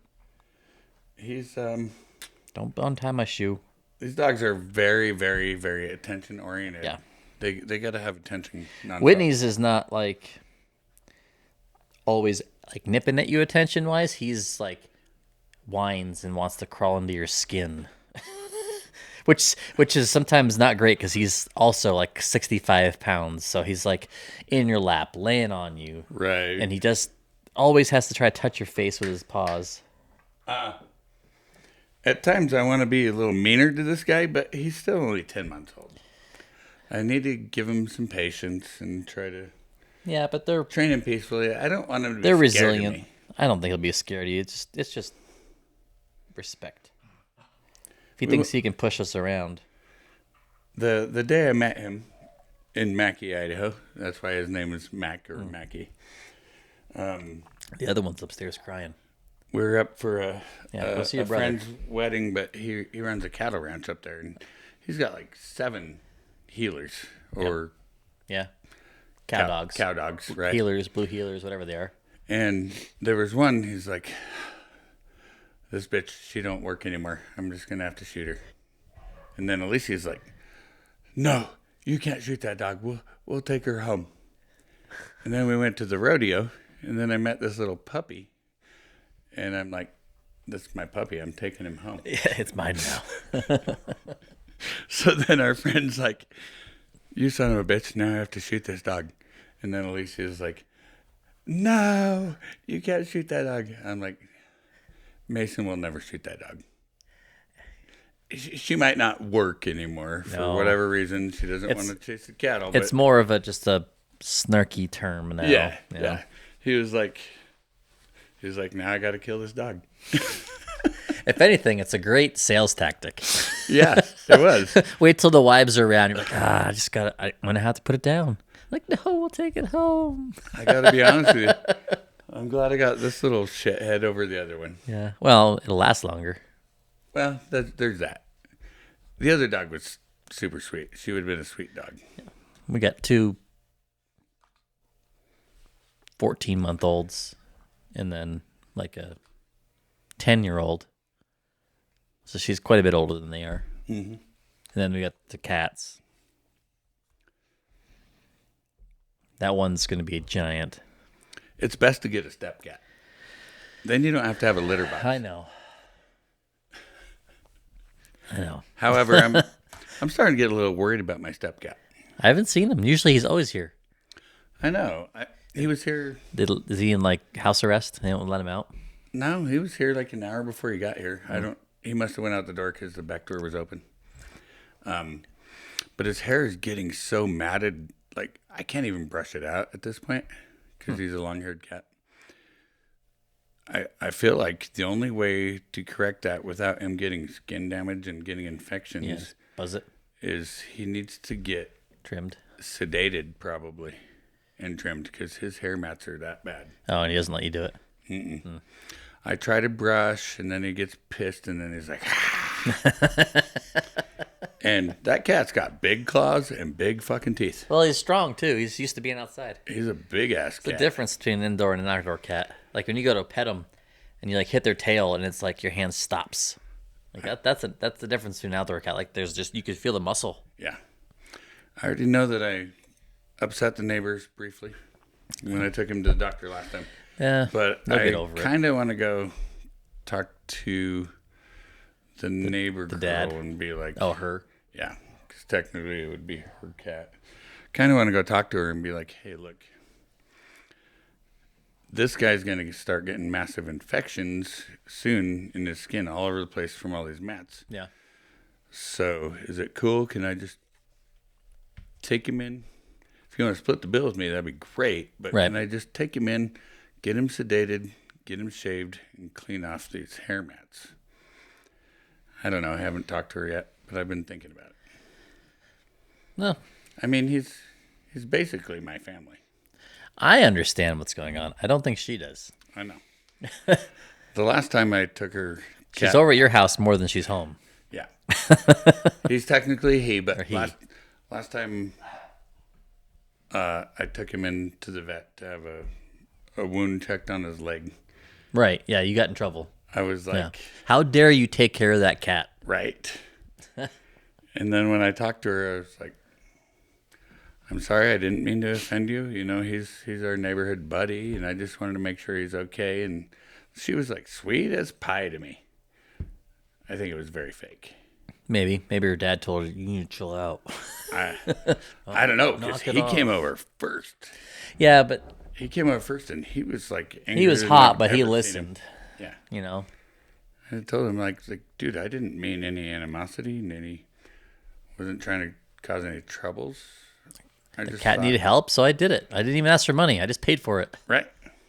I'm Like, what neighbor's going to do that? Take your animal to the vet for you and then not ask for money. That's exactly what I talked about with the girl when she finally came home. I'm like, look, I'm sorry, I didn't mean to offend you. He's our neighborhood. You just pal. like animals, man. And if I wasn't around, I wasn't home, and my dog was in disarray and needed attention, I would hope you do the same I thing. would hope you'd do the same thing for my pet. Yeah. And then she was just sweet as pie to me. Yeah. But that cat needs attention right away. I try to brush him, and he just wants to attack me because it's hurting him too much. Yeah. Doesn't like it. Mm-mm. He needs a Xanax. Yeah. Well, that's what I'm saying. He needs to be sedated. Yeah. So that you can. I wonder if they make something that you can do at home like that. Like, just make him chill out. I've even bought spray. You can spray in the pet's hair that's safe for the pets. Yeah. That helps loosen up so that you Like a conditioner for detangling type thing. Detangling spray, exactly. Yeah. Yes. But he's gotten so bad to the point now, because I was a little nervous to really try to help him for a little bit. Right. Because I'm like, how much trouble am I going to get in? Yeah. Not actually going to do anything. I don't know. I think I should just go talk to the girl and be like, hey, I'll split the bill with you. Let's just get him in and get him fixed. Get his hair mats cleaned out, because otherwise he's going to end up with really bad skin infections. Yeah, it's possible. He's getting older. Yeah. I don't know. Just a thought. Animals are pretty resilient, but there's nothing wrong with helping them out. That cat you guys got is cool as shit. So it's a Maine Coon? Yeah, it's Do you guys brush regularly? No, it's a kitten. Just so the pictures I showed you was like the parents also. Oh, We just got a kitten like just got weaned off. But it's orange tabby and Maine Coon. But dad was also part orange tabby, Maine Coon, but he was still 30 fucking pounds. Like I think they said stretched out, if you grab his front paws, he's 5 feet tall. Douglas, Shelby, and Clint. Did you hear that? Yeah. Sorry. There's a text. Yeah. Came through. I don't know if I heard it through the mic or if I just heard it. But yeah, he's going to be a mom. It's funny. We ended up with like all the breeds everybody wants. Like we have a tuxedo cat.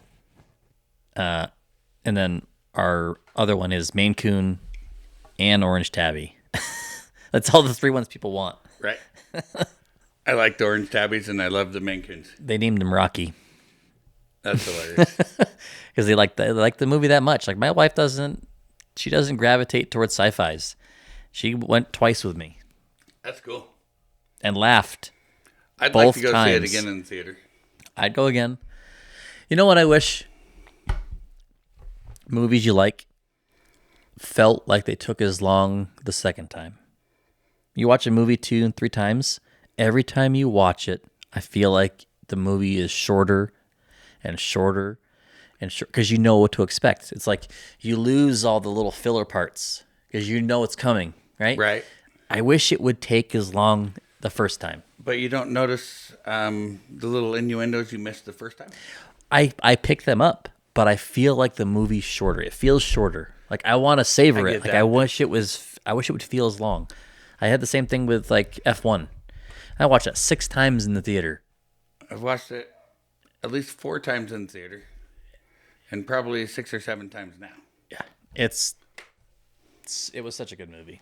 Like it was what we needed because movies were kind of going downhill. Right. It's like Ryan Gosling after this movie came out. He's like, it's not the fans' responsibility to save the movie theaters. It's our responsibility as actors To bring us to back. produce things worth seeing again. You look at his track record, like on I've always liked Ryan I'm Gosling. not a huge Rotten Tomatoes fan. There's plenty of movies I've watched and I loved, and they got bad Rotten Tomatoes scores. I used to base it like if they didn't like it, I used to go watch it. I usually do IMDb, but go ahead. Like Rotten Tomatoes, like if they didn't like it, I would go see it, and it used to be a pretty good track record. I would like it. Right. But besides that, if you base that off Ryan Gosling, it's the opposite. You watch his track record, almost everything he's done is in the 90s. He's really good at picking roles. Yeah. He doesn't pick a movie unless he thinks it's actually going to be. Yep. And I guess he doesn't do sequels. I think this is. All right. I want to throw this out there. Barbie. I thought it was great. I thought it was fucking great too. Yep. So- My wife used to be like an anti-pink girl. I thought it was stupid. Right. Like I can't walk by something pink now and she wants it. When the movie was coming out, I was Ever like, since that movie. my wife was like, "You want to go watch this with me?" And I didn't think I'd like it. stupid me was like, "Oh, this is dumb." I probably liked it because of Ryan Gosling. No, I don't. I don't want to go see this movie, and I didn't go with her. And then when I did watch it, I was like, you know what? Margot Robbie is pretty hot, but I think I liked it because of Ryan This is Gosling. actually a great movie. It was funny. Yeah, It was good. It was a good movie. yeah. Nope, I agree. And Ryan Gosling's got a sense of humor that works. It's not like comedian sense of humor, but he has a sense of humor that works. It's just like this sarcastic, snarky, like self-deprecating kind of sense of humor that just works. It's just, I don't know. He's a great actor. All the jokes hit. Like I connect with all the jokes. They make sense to me. Have you seen Gray Man? I'm sure I have, but It's like an assassin movie. I think I have. Like they break him out of jail. Well, they don't break him out of jail, but they get him out of jail legally. For them to come work for him, and he's like an assassin for the CIA or something. It's so good. I'm sure I've seen it. It's such a good movie.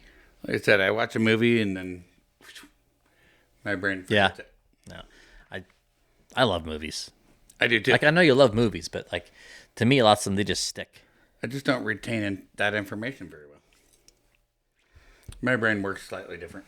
Yeah, like you remember it when you're watching it, Oh yeah, but in between it doesn't take up real estate. but at the time it's It's like a zip disk. You got to unzip it first. super entertaining. No, I love movies. Great. Love them. Great man. It's a great Ryan Gosling movie. I know I've seen it. I think it was a Netflix one. Tell me a little more about it. While I Google this. He was in jail for killing like his stepdad or something. Billy Bob Thornton is the one that gets him out of jail. Okay. Gives him like the bubblicious gum, Yep. and then he ends up like getting like set up to take out one of his own guys, and then he's trying to figure out what that guy found out. They wanted to kill him, and then at one point he ends up at Billy Bob Thornton's house, and he is protecting / babysitting his daughter, and then like befriends his daughter. They play records. He like kills the bad guys and like tells her to turn the music up, and she just turns the record up, and he kills bad guys to a soundtrack. Yeah. That's such a good movie. I like it. So good. Another character I love, Ryan Gosling, and Wasn't he like the baby driver guy? nope, that's a different kid. No, but he was the driver. In Driver, Yes. he wore the gold jacket with the tiger on the back. Yes. That was a great movie. Mm-hmm. Great movie. I dig the guy as an actor. He's an amazing actor. Yeah, it's really good.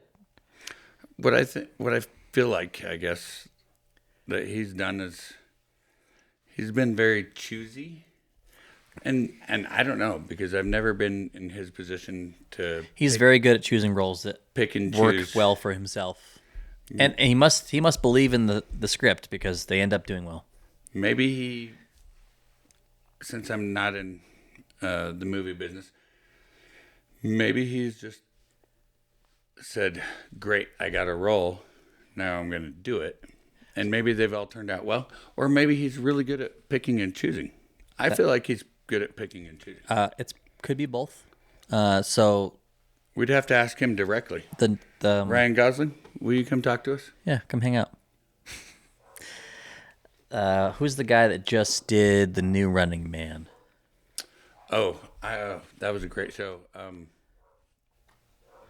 always forget his name. Unfortunately, I think he's a good actor. For some reason, I cannot lock his name in my brain. But I don't know, but I saw it. he had a scene where he has to run, and in an interview he made the comment about how he talked to Tom Cruise about it because he said no one can run on screen like Tom Cruise can, apparently. Which the dude can move and motor and just hold a pace to make sure he gets the shot, right? But I guess he talked to Tom Cruise about it, about I want great movies and great roles. How do you pick the great roles? He goes, you just pick the role and make it great. I think that's a little bit what Ryan Gosling does.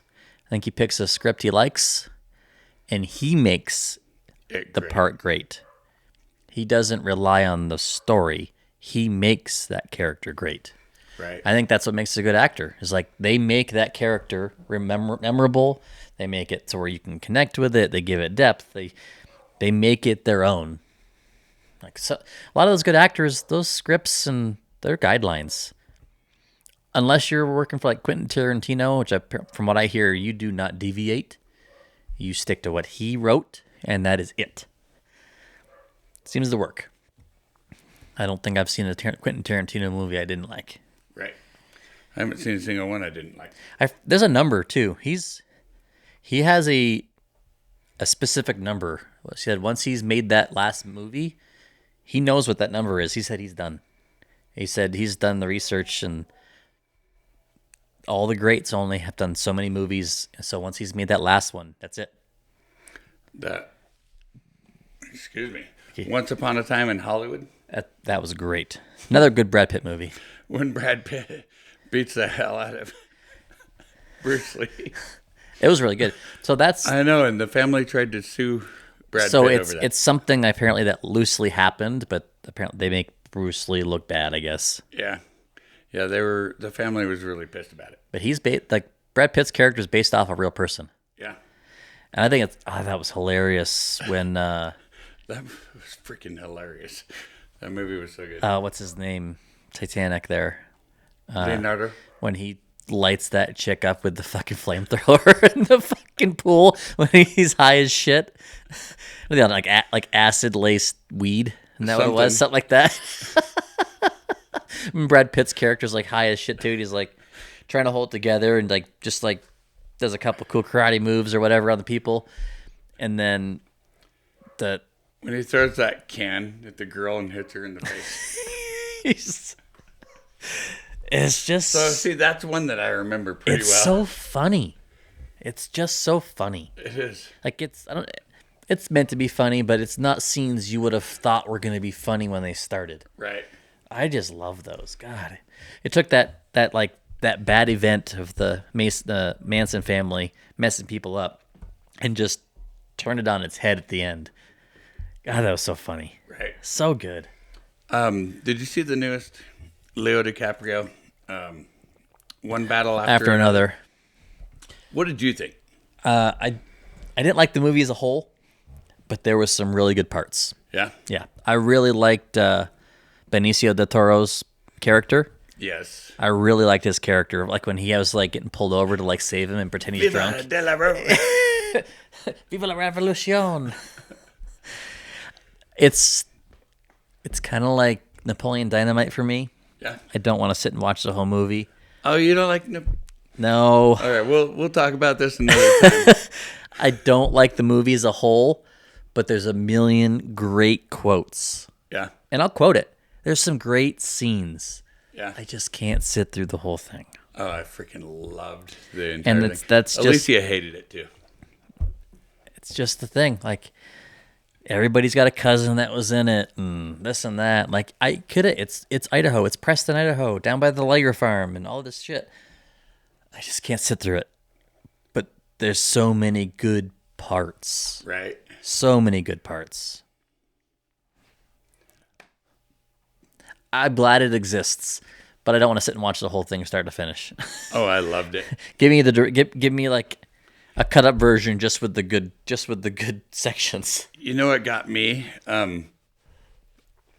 Honestly, what got me with that film that really made me enjoy it so much was the constant, like, upbeat, we're building into something music. Yeah. Like, the entire show was music, upbuilding. Like, it had my heart thumping, and it just had me... Napoleon Dynamite. No. Oh. One battle after another. Okay. One battle after another. The soundtrack, it kept you kind of going. Yeah. Yeah. Oh, my gosh, that... I'm not saying it's terrible. I'm just when they were running across the roofs, and then and he Leonardo's falls the supposed fucking to street. jump. It was then good. He got tased and got arrested. It was good. There's a lot of little good nuggets in that movie. Yeah. I still don't understand the backstory.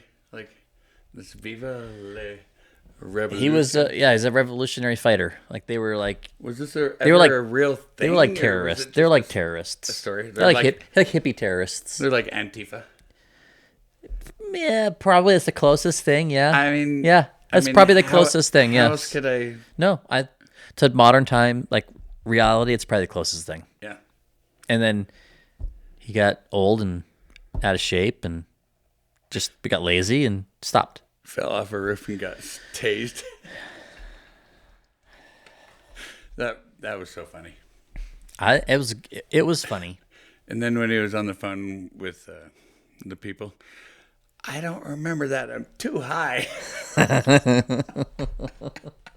There's people saying he should have got an Oscar for the fucking whistle he did when he's talking to the Mexicans. Yeah. When he's getting the directions at the end. Or however they do their Mexican whistle. Where It's impressive when people can whistle like that to me. What was this? Let's see. Martin Scorsese. There was Leonardo DiCaprio and Matt Damon. What was that gangster movie? The Departed. Yes. I love that. No, it's a great Fucking great film. Boston Southie Yeah. cop. You know, are you a cop? That was a great It's show. great. What about, did you see the new one, The Rip? Yes. So Matt Damon and Ben Affleck, Ben Affleck. they wrote that and produced that themselves. Ben Affleck, I gotta give him some credit. Because dude actually ripped. I like him. I like him as an actor. Well, looking at some, I have an unpopular that come opinion about Ben Affleck. he was all fat and smoking. Dude, he was fucking stoked and looking great in that movie. He's my favorite Bruce Wayne. Yeah. Really? Yep.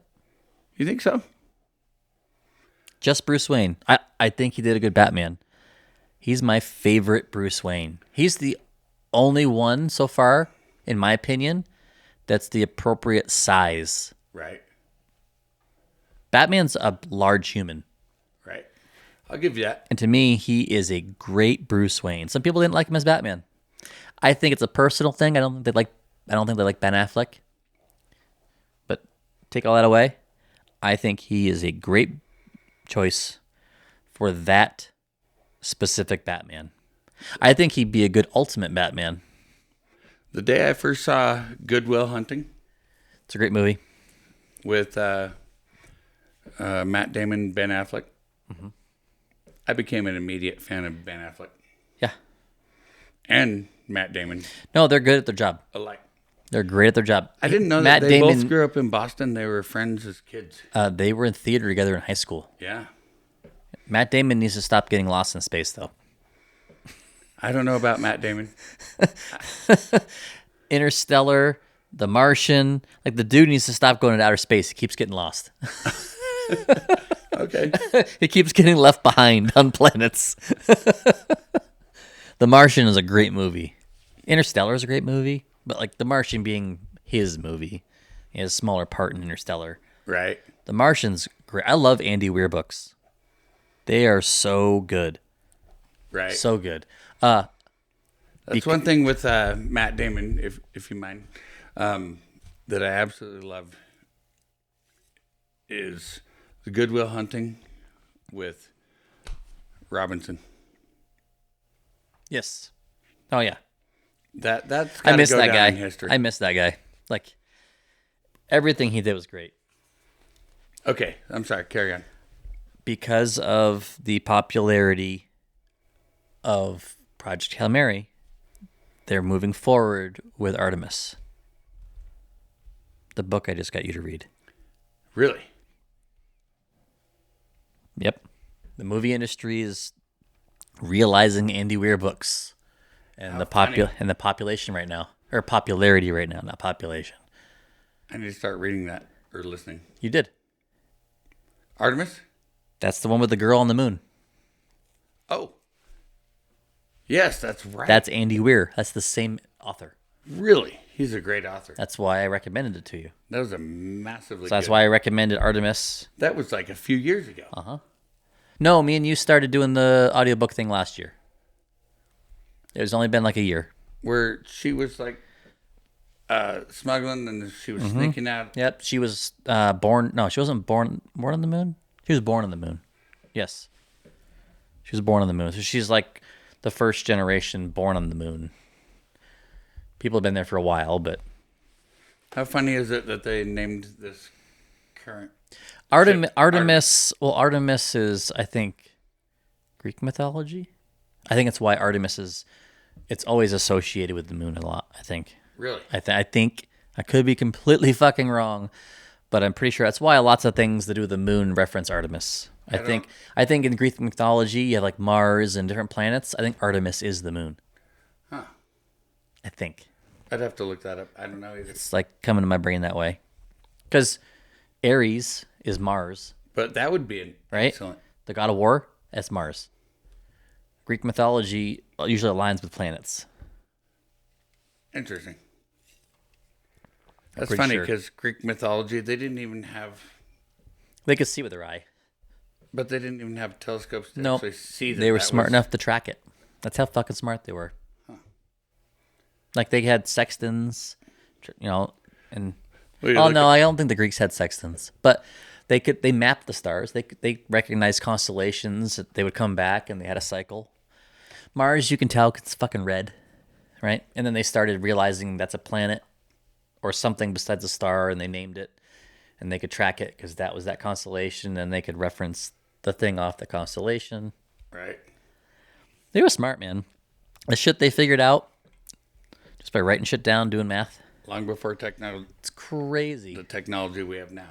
I mean, yeah, if you don't go into the rabbit holes of we've had this technology before, and they keep finding like random shit from modern days, like encapsulated in granite and stone and carbon date and stuff, and they're finding like hammers like encapsulated in like marble, and they can't explain it. Like Easter Island, how did those statues get put there?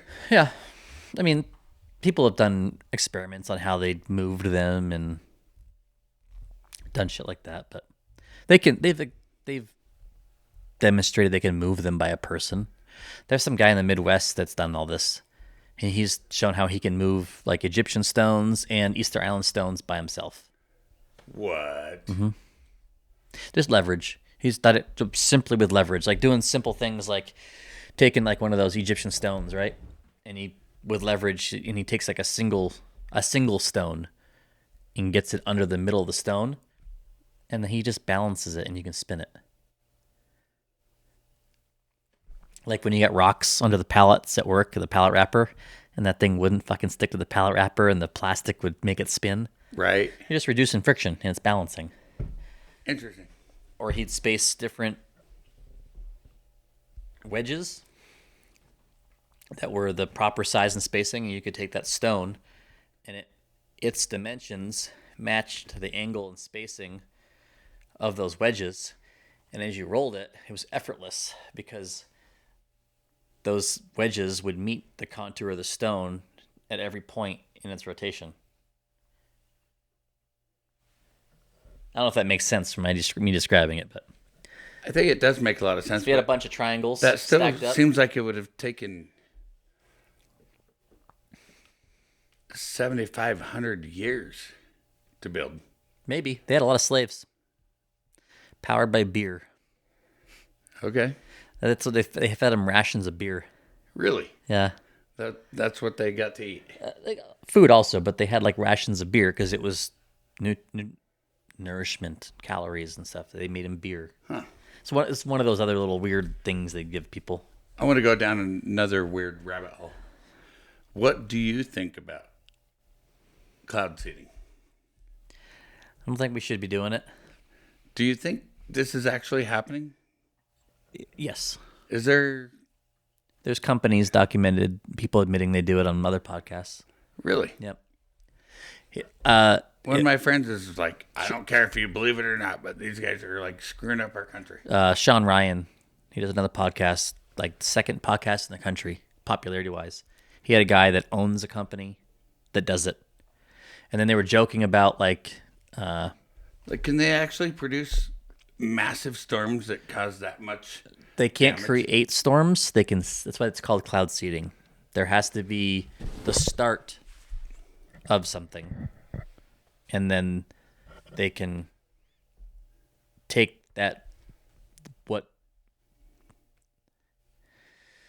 what's going to be a storm, and they can amplify it so where instead of happening hundreds of miles away, further down the coast or wherever it would have accumulated and become the storm, they can make it happen where they want it by feeding in this material, that silver nitrate or whatever it is. And it helps because in order for clouds to form, they have to have something in the air to attach to, right? For a cloud to form, there has to be impurities in the air. That's why when you see droplets of rain on your car, you see these little circles of dust. They call that the heart of a raindrop. So in the heart of a raindrop, there's dust particles. So they're adding that extra shit to the air, and it's making the air condense faster so that they can make it accumulate to whatever that critical mass is to make it rain. From the way I understand it. Again, I could be completely wrong. It's the internet. Right. But they were joking about later on in the podcast about like microplastics in your balls and reducing testosterone and all that kind of stuff. Right. He goes, it's actually be cheaper to just put testosterone in the air and raise everyone's testosterone. It's cheaper than the silver nitrate. He's like, we could fix it right here. I can just start dumping testosterone in the air. Yeah, so then the rain would increase your testosterone. That's insane. That is Because so insane. you can absorb testosterone topically. They make like creams and shit you can rub on your skin and it raises your testosterone. That's what Charlie Sheen was on when he was going through his crazy phase. It's cocaine and testosterone. He was addicted to topical testosterone. Oh, Charlie Sheen. I used to love. His episode on Half Joe Men. Rogan was great. I haven't seen that one. Oh, it's so good. It's just entertaining as hell just to listen to his fucking story from his perspective. And realizing like all the dumb shit he did. Like super humble about it. It's such a good episode because he just, whatever Joe asks, he just fucking says it. Yeah. No, or if it's wrong, he's like, no, it was actually this. It's like, yeah, it was actually worse. or vice versa. It's a wicked good episode. Really? Super entertaining.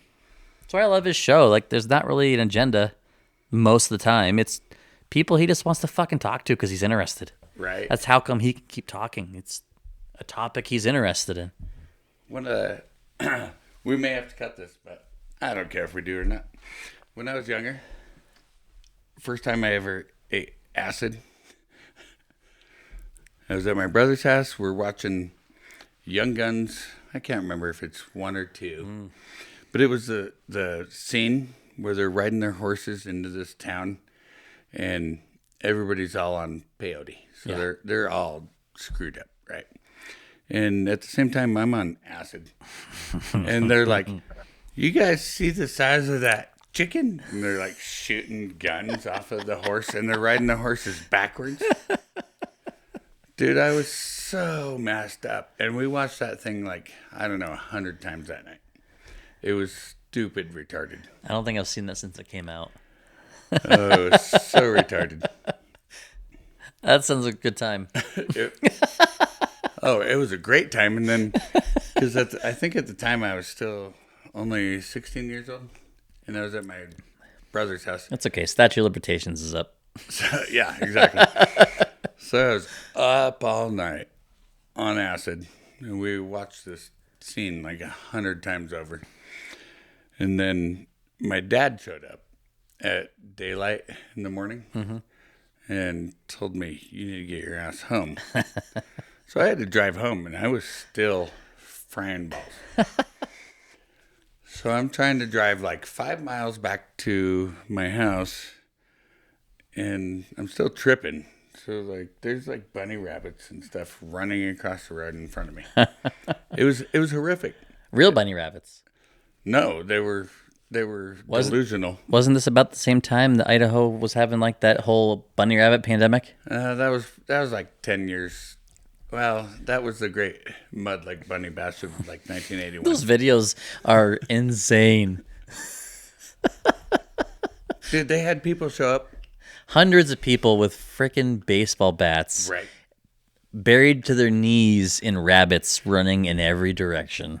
They also had people showing up from God knows where. Who knows? They had dump trucks. They were loading dump trucks full of the dead bunnies. It's crazy. Because they were going to use them for the fur or whatever. Who I had a knows? coworker at one point, older gentleman. He was the woodworker where I worked. And he remembered this one time he was driving out in Arco, and it was January. Someone had built a wall of dead frozen rabbits on the Arco Highway. Like 3 feet high, 3 feet deep, all the way across the road.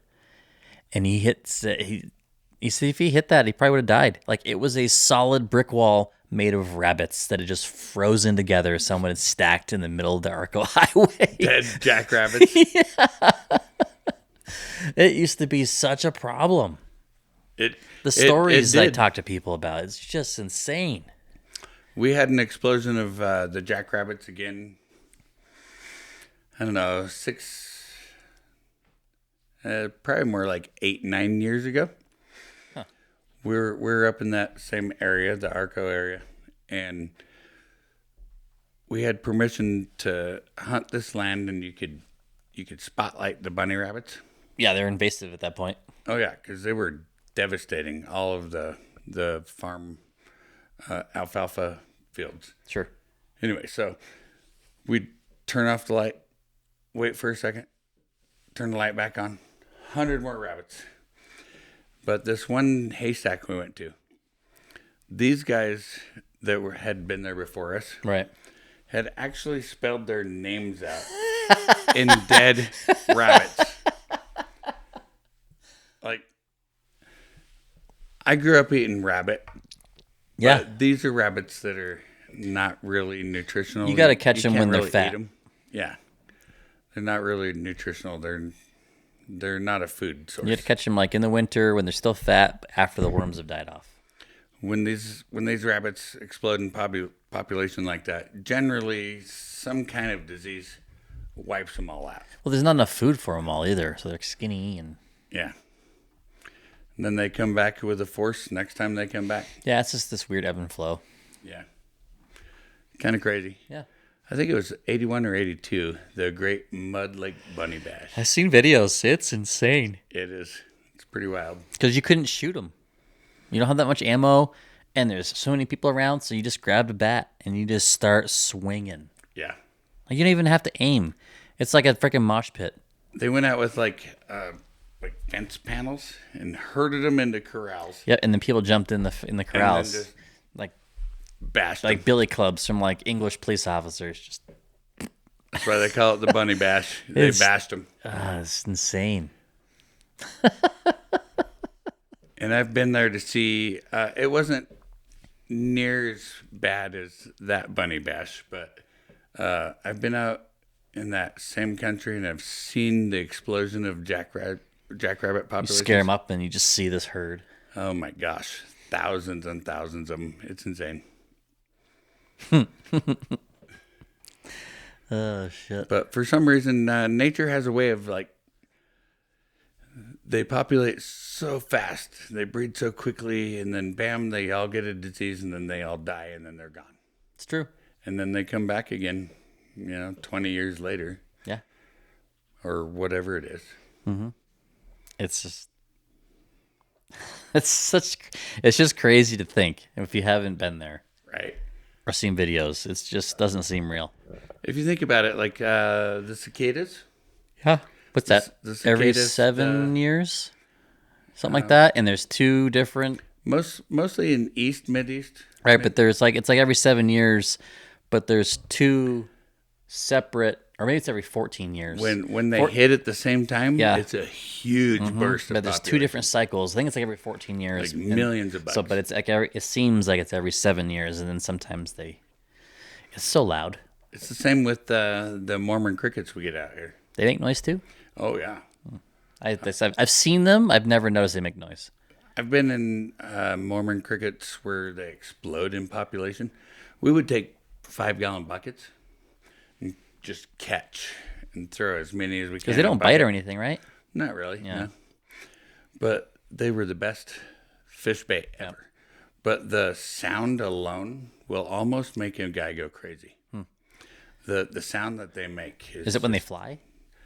it's like they rub their legs together. Because I've never heard of Mormon They're like cricket. I've cicadas, yeah, like But going to you get a basic training billion of in them making Missouri. that noise? I never heard of cicada until I went to basic in Missouri. Yeah. So all summer of 03 and 04. But yeah, I'd never heard them before. I'm like, what is that noise? Right. It's so loud. You're in the pitch black middle of nowhere in the woods of Missouri. And what the hell's that noise? Right. So That's what the loud. Mormon crickets are if you get into a huge infestation. Yeah, I've only ever seen them like in the garden. I've never actually heard them. It's mind-boggling. That's Like, crazy. we would fill up a few 5-gallon buckets, but after a few minutes, it's like, I got to get out of here because this is driving me batshit insane. The sound that they make is just absolutely insane. That's crazy. But they explode every few years, just like a cicada. But that's a thing out here in the West, I guess. Speaking of east to west, next June, whether it happens before then or not, I don't know. Next June, though, we might get my brother out here. Perfect. So he got a wedding invitation from a friend from when they were super young, and he got a wedding invitation like a year in advance. So he might come out because it turns out it's like an hour away from here in Wyoming. We're out in Wyoming, do you know? I don't know yet. I'm gonna get the deets probably tonight or tomorrow, and I'll figure out where it is. So yeah, if he comes out, told him I'd drive him out there. Trying to get my sister to come out too. There's some great trout fishing over there. I don't know that if... So I figured he can come out for like a week. We can go fishing. We can maybe take him out in the boat. I don't know if it'll meet his expectations, but... Oh no, it's somewhat different. It'll be good. You know, we can go. I can row. You guys can fish. We can get some video. Right? My brother also has a YouTube channel, Green Mountain Hardwater Expeditions, and it's trout fishing, steelhead fishing, salmon fishing back in east, upstate New York, Vermont area. It's a lot of fun. You should go check it out. I dig his channel. He catches big, beautiful He fish. is the type of fisherman you want to hate because that guy could be at the mall and throw a shoelace into a mud puddle and catch the biggest thing you ever seen. It's frustrating how good at fishing he is. That's cool. And he's never fallen out of love with it. That's all he wants to do. That's awesome. And I hope eventually that's all he has to do. That'd be great if that's what he could do for a living. I'd be super happy for him. Right? Out here, let's see. It depends on the time of year where we're going to go to target bigger fish. It'll be June. The wedding is June June, we could go down... June 10th. My birthday is June 9th. Okay. We could go. We go. Mostly rainbows and stuff like that. Huh? Yeah, that's what I'm thinking. I'm trying to think that time of year. Probably hit some trout like above Palisades. Does he ever get to catch sturgeon? No, they don't. We don't have those back east. We do have those out here. We could hit some of the power dams. Hit some sturgeon. I don't have a deep sea rod though. Do you? No, but I got some salmon and steelhead rods. They'll work for Is it the big smaller enough? fish. For sturgeon? Every time I've been sturgeon fishing, it's like big ass, like I'm going deep sea fishing rods. What we should do Because it was like 12 footers we were hooking onto. what we should do is actually charter an actual boat where we can go catch like a 300-pounder. You want to catch a sturgeon from a boat? Yeah. I've only ever done it from the bank. Well, I've only done it from the bank too, but I was on a boat, but we parked at the bank. Okay. My first sturgeon was 9.5 foot, 300 pounds. I never landed it. I guess they told me the water was too low. So we'd hook and fight, and they'd porpoise. And as soon as they porpoise, they'd dive. And they were diving, and then they were cutting the line on like the channel below the dam because it was too low. So they were diving deeper than normal, and they were cutting it on the edge of the the shale or whatever. They're just cutting a line every time, just snap. Right.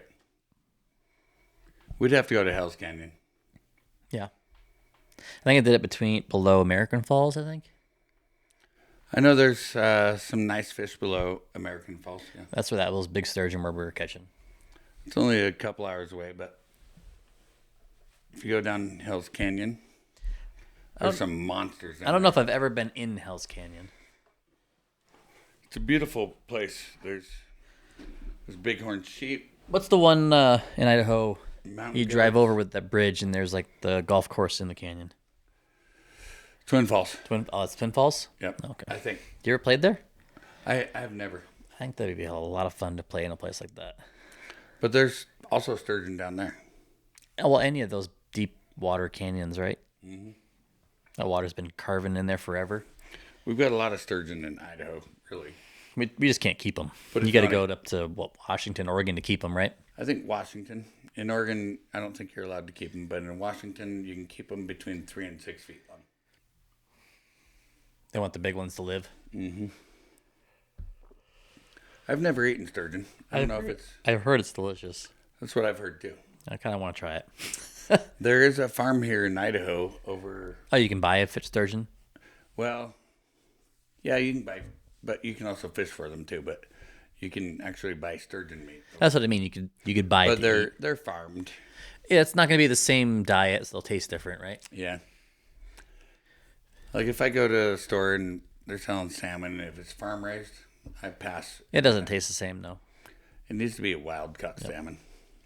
I think he'd even enjoy going to Henry's. You catch some big stuff at Henry's. I've caught a 7-pound. What do they call it? A cut bows and stuff in there. Mm-hmm. I thought it was a rainbow trout, or I thought it was a brook trout. But doing some research, I think it was a cut bow. But it was fat. It was the reddest fish I've ever cut into. Yeah, they Redder than definitely- any salmon. They raise some crazy fish over there. Well, they have a crazy insect population that explodes for a long period of time, from what I understand. Like, there's a lot of things they eat there. The snowflies. It's just so much. There's so much food there for them. They're horrific. Yeah. When the snowfly hatch is happening, I do You, like- not want to You be like on choke that. on them trying to breathe. It's dense. Like You my need a favorite times. net. My favorite times fishing there is like when the lake's almost white capping, like the wind. Like the fish hit. They hit. They don't care it's storming. They Right. hit. It's such a shallow lake. A little bit of wind will capsize boats. I was in a big pontoon boat, so it didn't matter. Right. Super handy. Like the water's washing your coolers around on the deck. Doesn't matter. This big old square pontoon boat, anchored down. Right. It was perfect. Like that's the way to go, I think, on Henry's, because you're not there to boat. You're there to fish. Right. You need basically a deck that floats. That's all you need. That's what it was. It was perfect for that. I've been one that's my least favorite place to go fish in East Idaho. Is it? Yeah. Well, I think it's. only been so many places, so it's the biggest fish I've ever caught. It's just because I've had so many bad experiences there, Oh, see, I've only fished there twice, and both times I've landed crazy fish. right? Every time I've been there, the weather picks up and it's like life or death scenario. Yeah, we were in a good boat. It didn't feel sketchy at all. You're like, this is shitty weather, but the boat felt stable. I think the pontoon's the way to go. And we were all dressed like snow pants, snow the hill, jacket. yeah. Yeah. Standing there, not worried. Rain jackets. It was great. Nice. Perfect. I guess I haven't been out on one of those days. And it was still crazy weather, but I didn't feel unsafe on the boat. Yeah, It was super stable. that's good. I'm sure a drift boat would be scary. Any sort of V-bottom boat like that probably was scary if it's not a good size. Oh yeah, Yeah. that's a like when the wind picks up, you need to get the hell off the water as We fast were as the- you can. We were the only boat, so that would explain things. Yeah, you need to get the hell off the water as fast as you can, or it's a life or death situation. Yeah. The people I was fishing with, that's their favorite time to go. They said was when the water was like that because they said the fish just hit crazy So good.